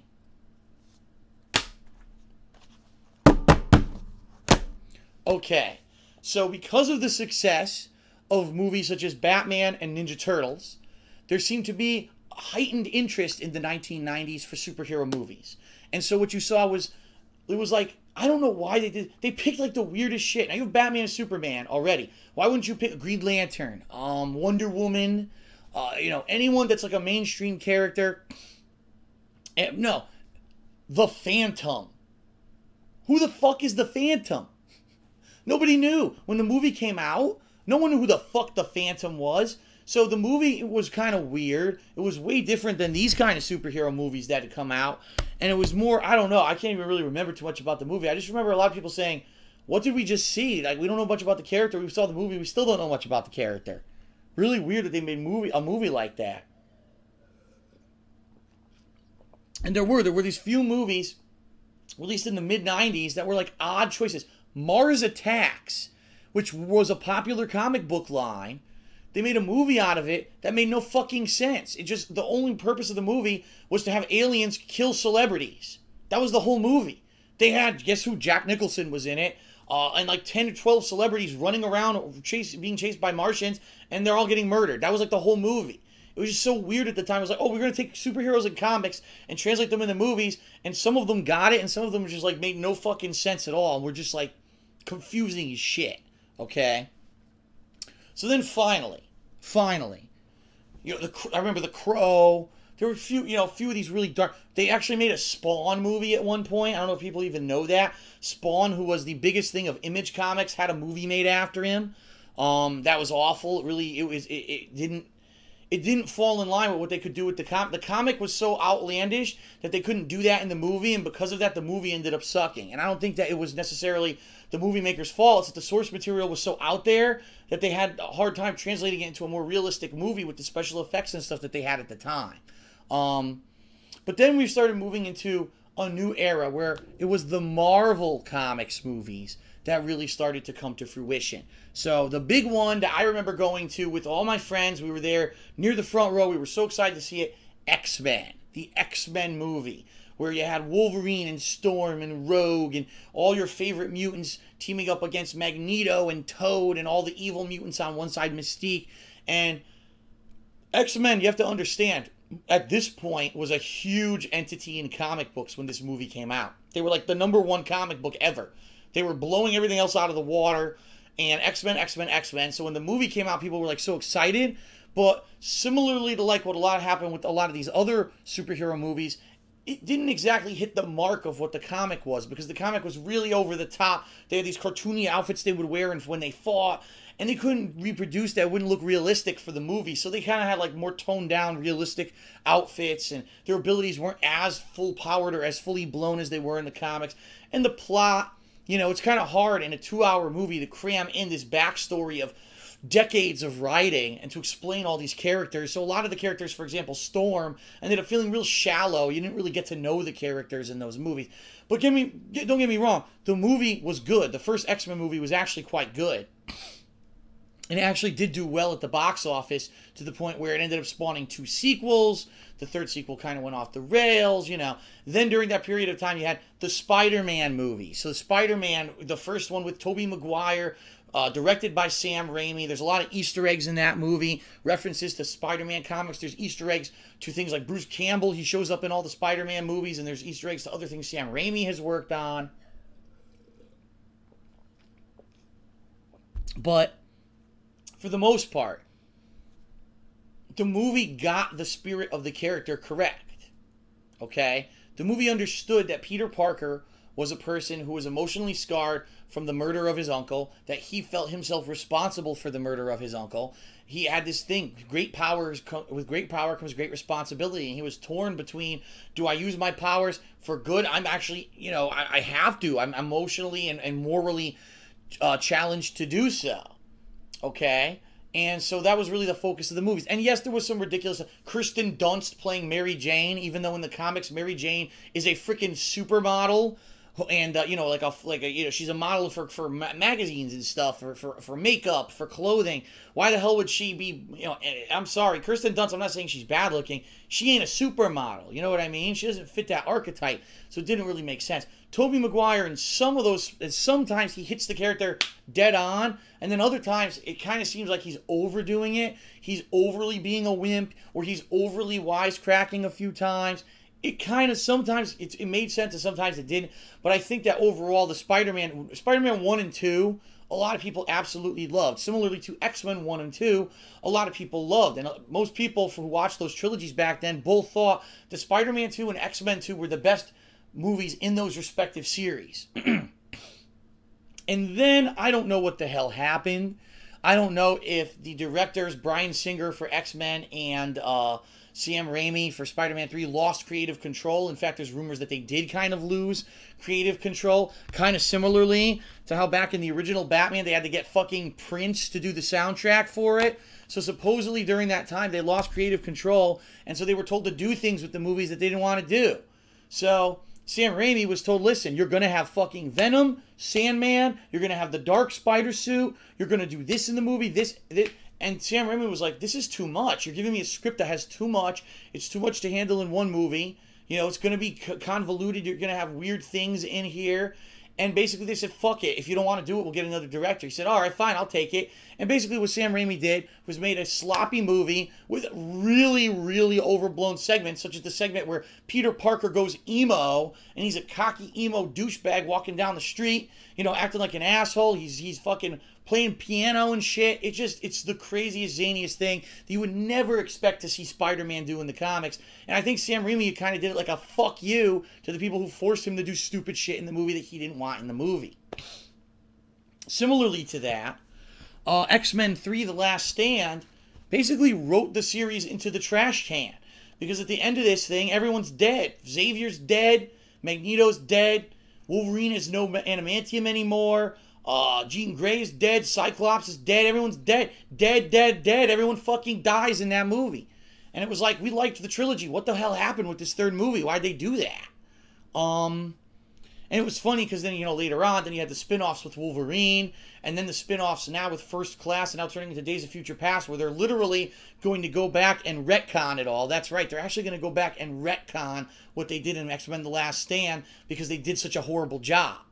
I don't know how many people realize that the Days of Future Past, I guess, the plot line is that because all the X-Men killed each other in X-Men 3, that the world got taken over by Sentinels, there was no one to fight them, and so people in the future go back in time to stop them from starting this course of action where Xavier and Magneto were fighting, which eventually led to the death of all the mutants, so that they can fight the Sentinels in the future. I don't know, I didn't see the movie, but if that's the Days of Future Past storyline, it makes sense. So they're retconning all the bullshit that they did in X-Men 3. Okay? Now, keep in mind that these things made so much money, regardless of the fact that if the movies were bad, they made so much money that that was it. They opened the floodgates. Now we're going to make superhero movies for every superhero ever. You had 2 bad Ghost Rider movies with Nick Cage. You had Daredevil with Ben Affleck, one of the worst adaptations of a character ever made that didn't get the character at all. Elektra, a semi-sequel to Daredevil that makes no sense because the character dies in Daredevil yet is alive in Elektra and it's never explained. And I can definitively tell you that because I just watched both movies recently. They never fucking explain why she's alive again. It makes no sense. It's like they just started making superhero movies and said, look, it's a superhero, go see the movie. And you go see the movie and be like, what the fuck am I watching? Like, what is this? It's not about the character. The movie's weird. I don't know. They did a real poor job with a lot of that stuff. And and so eventually, superhero movies, after all that mess that came out at the same time, did get a invigorization almost with the release of Batman Begins, the Christopher Nolan adaptation of the Batman movies, where he took certain versions of the character and certain storylines from the comics and amalgamated them together to kind of be this interesting plot line that wasn't traditional Batman. It was interesting to see how his interactions with Ra's al Ghul and the League of Shadows, how it molded him into being the Batman, but then later on the people who made him are angry that he went out to be a vigilante and isn't in line with the way that they want to do stuff. And, you know, how that movie trilogy really went on to greatness. And Christopher Nolan took the character of Batman, and instead of doing just something based off of a comic adaptation or doing what some asshole studio forced him to do with it, he tried to make it his own and make his own originality and original content with the character. And I think really, ultimately, that's where we're headed. Look at the Marvel Comics movies we've got now with Iron Man, with Captain America, with Thor. These characters are not 100% their original Marvel Comics characters. They're very much modern adaptations of those characters, but they work.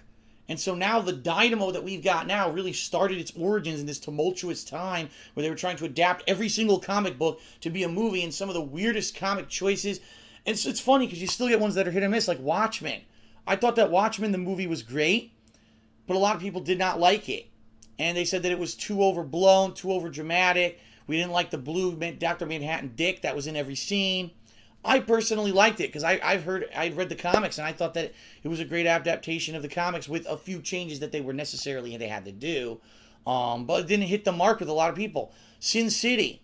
I thought the movie was outstanding. A lot of people held it in high regard, but for whatever reason, it took them forever to make another one. They're finally making another one now, by the way. 300, another movie that was polarizing. Visually looks great, matched the characterizations from the comics, and then people said I didn't like it. It was all about combat, and like, I don't know. I liked it. I like 300. So, movies now are all about superheroes, comic book adaptations. They're big money. When I was growing up, it really was not like that until Batman. That kind of started it all, then led to Ninja Turtles, then led to everything else, and the floodgates were open. And that's how where we've gotten to today. Alrighty then. I guess that's a pretty thorough segment of back in the day, wasn't it? Alright, so we're going to take a break. Probably a very short one, 5 minutes or so. And we're going to come back and have about 15 to 20 minutes of live callers here on Hate Live. So don't go anywhere. We'll be right back.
Whoops.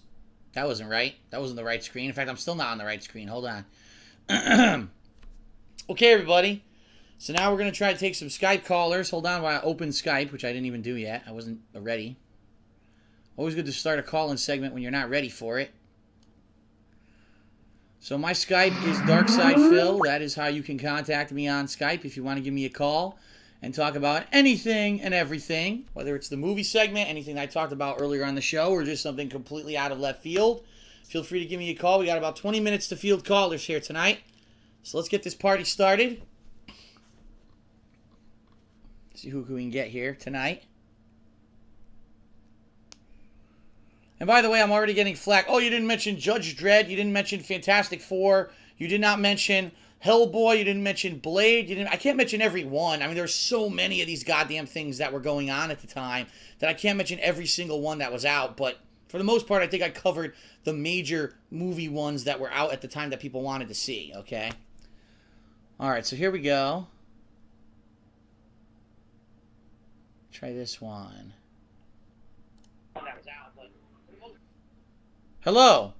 Well, that didn't work. I tried to answer and he hung up on me. Oh, I guess we're not talking to him. Wait, I think he's trying to call me back. Hold on. Hello. Hello. Oh, hi. Oh, hi. Hello, can you please mute the stream there, sir? Sorry, hold on a second. No problem. Hello. All right, what's going on tonight? Who am I speaking with? This is Matthew Margolis from Minneapolis, Minnesota. I think I can still hear the stream a little bit behind you there, Matthew. Hello, can you please mute the stream there? Yeah, I still hear it. No problem. That's better. Okay. So what would you like to talk about tonight, Matthew? Tonight I would like to talk about Smash Brothers. It's been a lot of busy. there's been a lot of busy stuff with Smash Brothers this week. Okay. There's been Greninja was announced previously for Smash 4. Mega Man was announced. So it's there was a lot of announcements. What I want to hear is some of your predictions for Smash Brothers. Okay. And in regards to what? Other characters or how it's going to be received? Like other characters, what are your predictions? I mean, there's a ton of characters. There's such a breadth of characters in the Nintendo wheelhouse that they could draw upon that have not been in these games yet. I would like to maybe see, of all things, take a really iconic villain that they haven't used yet, like Dracula, you know, from Castlevania or something crazy like that, and have him in there, a version of him. I think that would be pretty cool. Or, you know, for me, when I think Nintendo, I think old school. I don't think of, like, the modern stuff. So, you know, I mean, they already have guys like Kirby and stuff like that, but I just think, like, maybe bring in one of the characters from, like, Super Mario Brothers 2, one of the oddballs who really wasn't ever used again, and have someone like that, have him be a real weird character that throws turnips and shit or something, or, I don't know, you know, just stuff like that, stuff that's kind of zany and off the wall. A lot of the stuff that they put in there, like, oh, we're going to put Snake in there, we're going to put that. It's cool, and I think they do it for, like, name recognition. Oh, it's Snake, and it's Mega Man, and it's a character from another franchise. But I think Nintendo has their own, like, giant grouping of characters that they could draw upon. Birdo. Put Birdo when they're shooting eggs across the screen and shit. That'd be cool. You know, those are the characters that I grew up with that I would like to maybe see in a Smash-related game. I don't know if they would ever do it, though. So Pac-Man was actually, I think Pac-Man may be in it and has a good chance because, as you know, Namco has actually done 2 of the games, Pac-Man and Ghost Adventures 1 and 2, for Wii U, and I think he has a good shot. If he gets announced at E3, I think that's the best probability he'll have. That would be cool, because I could see certain things with him. Utilizing maybe the ghosts come into play at some point with his attacks and him eating the pellets and, you know, having a special ability where he eats people and spits them out or something. Yeah, I could see Pac-Man could definitely work there, yeah. Unlikely, I would say not Bayonetta because it would be way too hard to get it in there. And I can't think of anybody else in particular. Like, everybody wants Geno for some reason from Super Mario RPG or Crystal from Star Fox Adventures. Yeah, and Geno, I mean, I don't know why they would want him. He's such an obscure character. Since that RPG game, he hasn't been in anything else, you know? But I guess if there's enough fan people who love him, and, you know, he has this hardcore following or this, you know, homegrown following, maybe he'll get in there. I don't think that they would put him in there, though. But yeah, all right. Well, Matthew, I thank you for your call. Thanks very much. Have a good night. Thanks. Bye. All right, so next caller, please.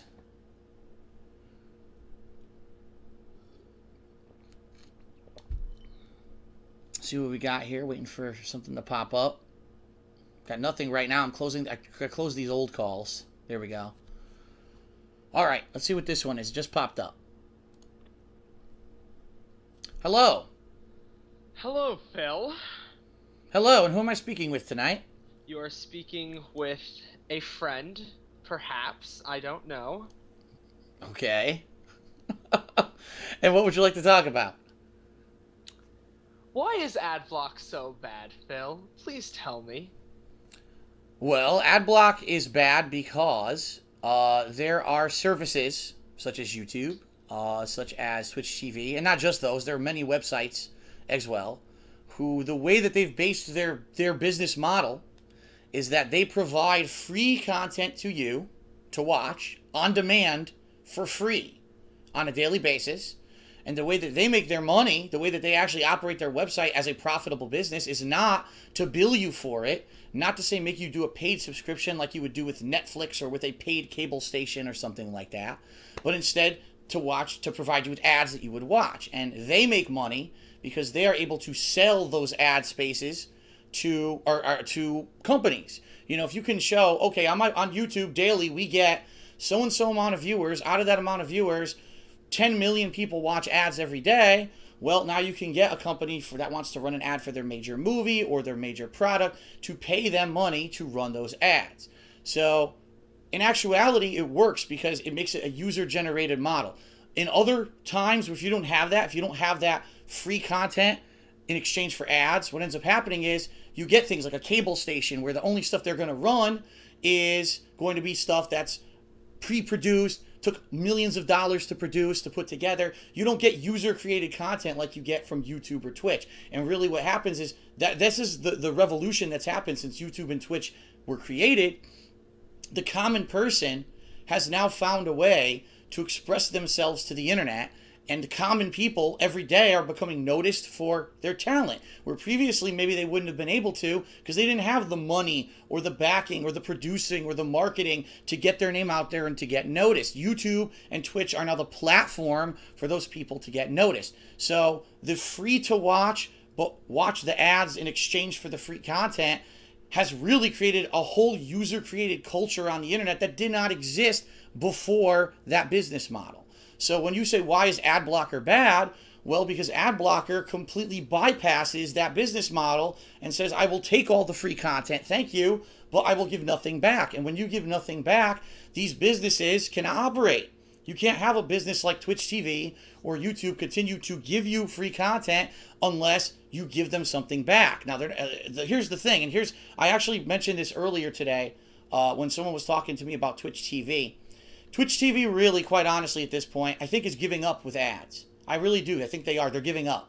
They've realized that so many people are now blocking ads that they don't even care anymore. They basically don't even mention running ads or anything. A lot of streamers don't run ads. Me, even myself, am running less and less ads because I'm finding, even on a day when I have 1,000 people on stream all day and I'm running it all day, constant ads every hour or so, I make $5. So obviously there's so many people out there using ad blocker, not realizing the repercussions that it's not effective anymore. And what Twitch is doing is Twitch is adjusting to a subscription model where they're really pushing down people's throats. You should have people to become paid subscribers of your channel. You should even lock out certain abilities. There are actually channels on Twitch where you cannot view the channel in HD quality unless the people become a paid subscriber. And that's how Twitch is trying to make their livelihood. Can you do me a favor and can you just list off a couple of examples of channels you know that are locking off HD content? I believe for the ones that they specifically referenced in the email that I received from Twitch are the big League of Legends tournament channels. The ones that are running the big League of Legends tournaments have done this. They even referenced it in the email that Twitch sent me when they enabled this service. They said, these channels are have been doing it for months. They're very successful. Maybe you want to do it too, so we're enabling it for your channel as well. To which I said, I would never do that, okay? But the point I'm trying to make is the more that people use AdBlock, these businesses are now going to be forced to try to operate in a different method. So right now the content is free, but give it a year, maybe everything's going to be subscription only. To which now, everything was free, and because I was greedy and I just enabled ad block on everything and took everything for free, and the business didn't make their money, and that streamer didn't make their money, now everything's pay only. And then everyone's going to be, oh, well, now that's not fair. It's supposed to be free. Hey, the business model existed, but so many people wanted to bypass the business model. That's why things are going to change. I don't want to be a subscription-only person. I like giving free content, but if I can't make a living doing it, then I can't do it. I can't just do it for nothing and not be able to pay my bills. That makes sense to an extent. I think, and this is just my biggest problem, and you can get mad at me all you want. You can say I'm a troll, I'm a hater, or whatever. I probably won't, because I trust me, I do a good job of seeing both sides of the fence. So let's hear what you have to say about ads. Okay, fine. I think that to an extent, ads are, yes, they do help in a lot of ways, and yes, they are like, you know, and yes, it is sort of part of the business model. But on the other hand, it's free content. I mean, you're providing people a service to an extent, and in some ways, I don't think you necessarily have to give, you know, you don't necessarily have to take something back for them. I mean, think of all the YouTubers who don't make any, who have God knows how many subscribers and don't make any money off of YouTube ads. I mean, there's probably very few and far between, but they just do it, you know, for what they do. And I mean, I'm assuming that's what you do too, but I don't know, man. No, I mean, listen, the bottom line is this. I love what I'm doing, okay? And like I said, I'm one of the luckiest people in the world to be able to do what I'm doing and make a living doing it. I never planned on doing it. I stumbled into it when I was laid off from my job. And I never would have fathomed that I'd be doing this, okay? But the reason that I'm able to do it full time, the reason that since 2010 I've covered every major game, and the reason I've evolved and I'm able to live stream now, the reason that you're talking to me right now on Hate Live is because of ads. Because ads are paying my bills. So you can either have all the free content and put up with a few ads, or you can just not have any of the free content and either have to pay for it or just not have it at all. Okay? It's one or the other. Like, I wish there were a middle ground, but that's not up to me. I'm just the content creator. If YouTube could find a better business model to operate without ads, I'll jump right on it, man. But they haven't been able to provide one. And I'm not someone who can provide a new service to provide my content for free, you know, without me making any money. I don't know. So I go with the flow. And I can understand from your perspective, you hate ads. They detract from the content. They're incredibly annoying. They screw with the content. You know, sometimes they even glitch the video.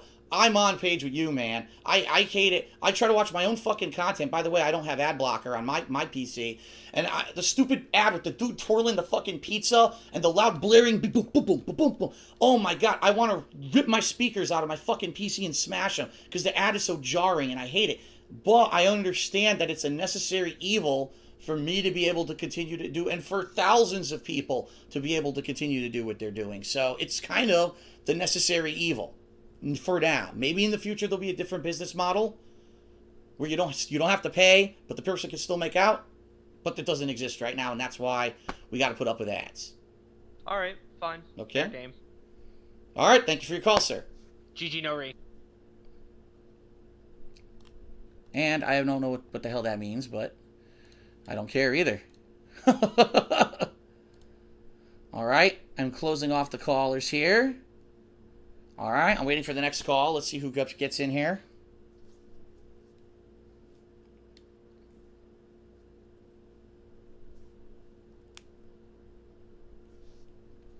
All right, is the next person? This is the very next person who popped up. Let's see who this is. Hello. Hello? Is anyone there? Oh, hello. Who am I speaking with? You're speaking to a fan known as Blades1399. Very good. And, sir, what would you like to talk about tonight? I was just wondering what you think was the hardest part in your YouTube career overcoming. Uh-oh. I can hear the stream a little bit in the background. Could you mute that for me, sir? Yes, sorry. No problem. So are you saying the most difficult part of my YouTube career, or...? Yes, I was just wondering what the hardest thing of your YouTube career has been. I mean, it seems to me no matter when I've been doing this, there's always been a new challenge that's been slamming against me. When I was doing this for fun, right, I had people who just hated on me for the sake of hate. I don't even get it. I wasn't making money doing it. I wasn't, you know what I mean? There was no benefit to me doing it besides just making creative content. And even then I had people trying to shut me down. Then I started making money doing it, and immediately there was a backlash. Then I joined Machinima. Oh my God, Machinima's the devil. How could he do that? And I had a backlash there. People getting me kicked off of Blip TV. People just spamming my videos with hateful comments, thumbs down. The DSP cult leader movement a few years back. And now you got the DSP, this is how you don't play movement and all that. There's just so much negativity on the internet for people who are creative and just want to put themselves out there. And trust me, I understand why a lot of it exists. There's people that don't like the things that I say and the way that I say it. And I openly admit that I am a very opinionated person, and a lot of the times in the heat of the moment when I say something, I piss someone off, and immediately people hate me, okay? Because they don't understand that people can have a different opinion than them, and it doesn't mean that they hate them or whatever. I don't know. But anyway, I digress. Every day I'm faced with new challenges, right? Whether it's just today, we're mentioning the trademark issue. And some guy trying to steal my trademark from under my nose, even though there's no reason to do it.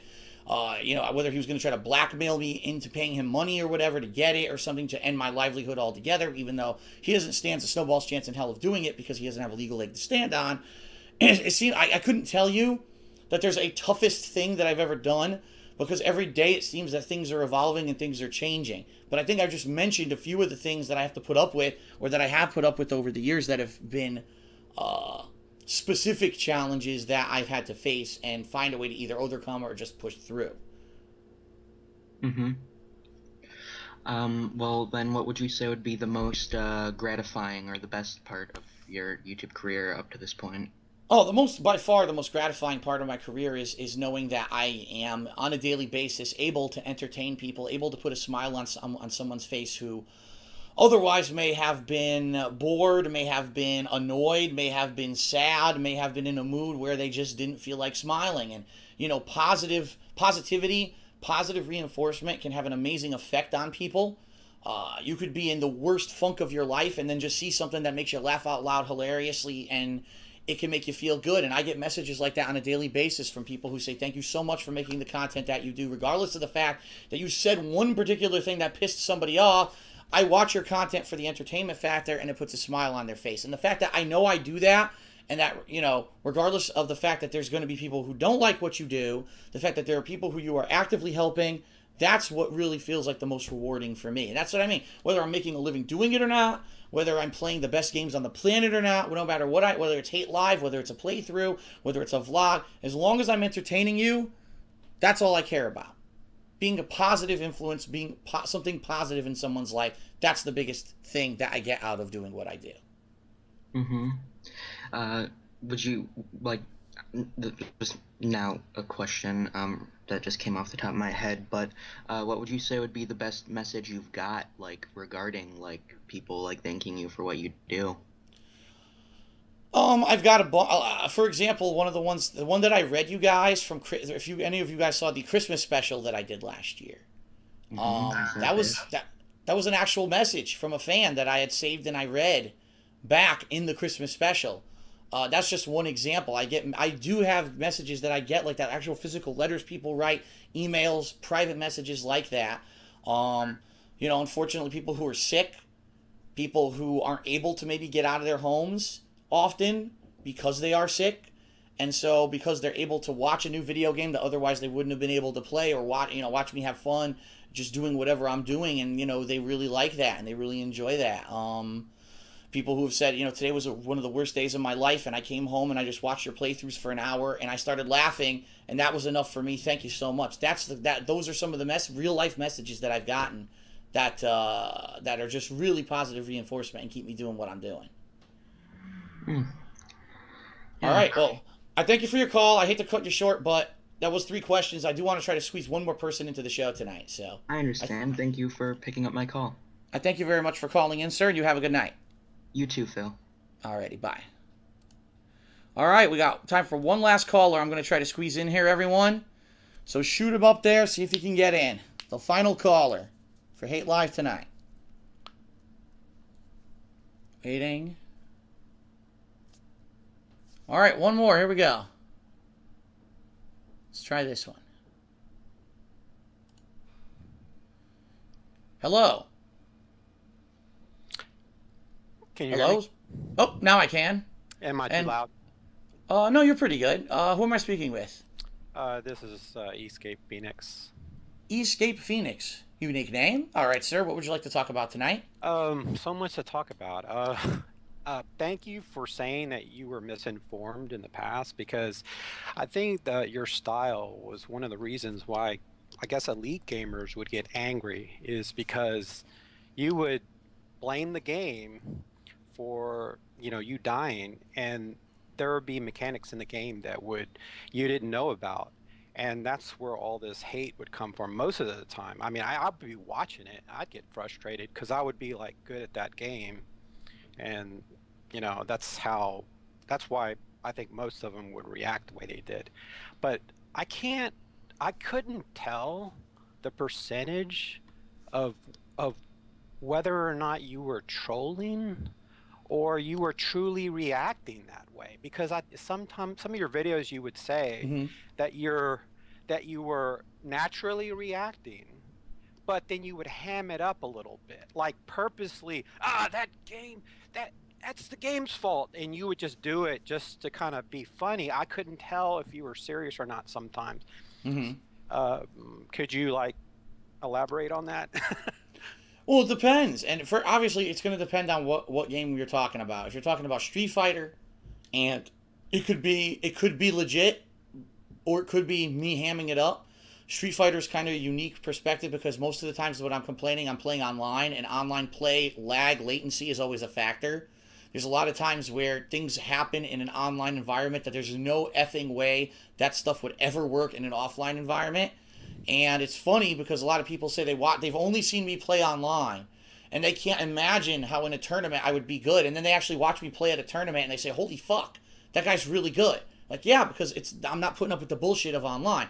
So there I would say probably 50-50. Half the time I'm legitimately complaining about a lag or something affecting me play the game, and half the time I'm just hamming it up for fun. That's kind of, it was always been the running joke when I play fighting games, is I would say, it's the joystick's fault, it's the button's fault, it's this fault, it's that fault. I would never blame myself because I thought it was funny. People in the arcades thought it was funny. Phil was the guy he was flawless. It was always the broken joystick that beat him, you know? And then when I started doing video game playthroughs, and I kind of took that mentality into the video game playthroughs, people thought it was funny too at first. I'll tell you, when I started in 2008 all the way through, say, 2010, 2011, when I was doing that in my video game playthroughs, people thought it was hysterical. Wow, this guy never admits fault. He's really not very good at a lot of the games he plays, which I openly admit, because at that point, I was just getting back into games. I hadn't played console games in years. And for me to jump into genres of games that I'd never touched ever, you know, games that were considered classics by people, and I'm trying to play them, I have no clue what the hell I'm doing. I'm flubbing my way through it. People thought it was great. And then all of a sudden, it seemed like at one point, people took it seriously, which I don't get. Like, what was the thing that flipped the switch? I think what happened is that there's another YouTuber, his Review Tech USA, and he grew by like 150,000 subscribers within like 8 months. It was incredible, and both you and Review Tech, I can't remember his name, but are entertaining. Like, you got a natural ability to entertain. Oh, and by the way, I'm not an elitist gamer. People are saying that in the comments. I'm good at only a few games. Don't read the comments. Just trust me. Don't look at them when you're trying to concentrate. You'll never get anything done. So I was looking at the statistics, and if you compare iJustine and you compare Toby, his gaming channel, and then the other guy, PewDiePie, one of them never cusses, and that's Tobiscus and they never, you know, use curse words at all. They keep it clean, and they are able to grow. Holy cow, PewDiePie, he cusses up a storm, and he's still able to do what, 25 million subscribers. So I was trying to think, well, when will Phil break 200,000 subscribers? And I think there's this threshold that when you reach it, people start emailing, hey, check out this guy's channel, and they send it to their buddies only because they want to troll you. So there's this level where you start attracting all these people, and you have to, I don't know, kind of get past that. I don't want you to change your style, but be aware that more eyes will see you once you break 200,000. You're gonna get trolls no matter what, but the worst thing you can do is have arguments with your fans, and at least be aware that there are gamers out there that are good at the games you're playing, and that when you criticize it, there might be some things you don't know about. That's it. Right. No, good. That's fair enough. That's very good advice. You're entertaining, and, though, but I've been watching you for like 2.5 years, so 3 years maybe. Yeah. All right. Well, thank you. First of all, that is very good advice. It's constructive advice. If only I could get that kind of advice on a regular basis instead of it being mixed amongst the white noise of everyone on the internet constantly piling shit on my head. You know what I mean? Then maybe it would help. But that's the problem, is that I get one nice piece of constructive criticism from someone like you, and then I get 40,000 pieces of dookie dumped on the other side of my face, and I can't really remember this one because I'm covered in dookie. So that's kind of what happens. But thank you. That was a good call, and I appreciate your call, and you have a good night, sir. Later. Later. All righty. Very nice. Another productive night of call-ins here on Hate Live. All right, so, good episode, right? Lots of content, variety of topics covered. All right, I just want to let everyone know, next week there will not be Hate Live, because next week I'm going to be on time off with my girlfriend Leanna, as I previously discussed. The week after that, there will not be Hate Live. However, sorry, I ran out of drink, which is why my throat is drying out. There will be an Ask the King. The next episode of Ask the King will be 2 weeks from today.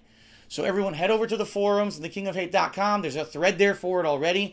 Post up your questions. And then the week after that, more than likely, Hate Live will return for its last couple of episodes before I move.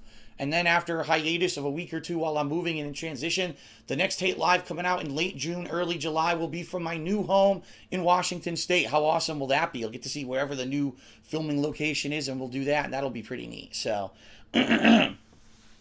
okay. Thank you, everyone, for joining me here tonight on Hate Live, whether it was on Twitch TV, on YouTube, or if you downloaded an audio version of the podcast. I appreciate your viewership and or listening.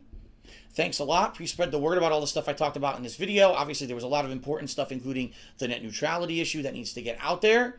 I hope to see you for new gameplay coming up the next several days. And that's about it. Wrapping it up tonight for Hate Live. Thanks a lot, everyone. Peace out. Have a good night, and I'll see you next time.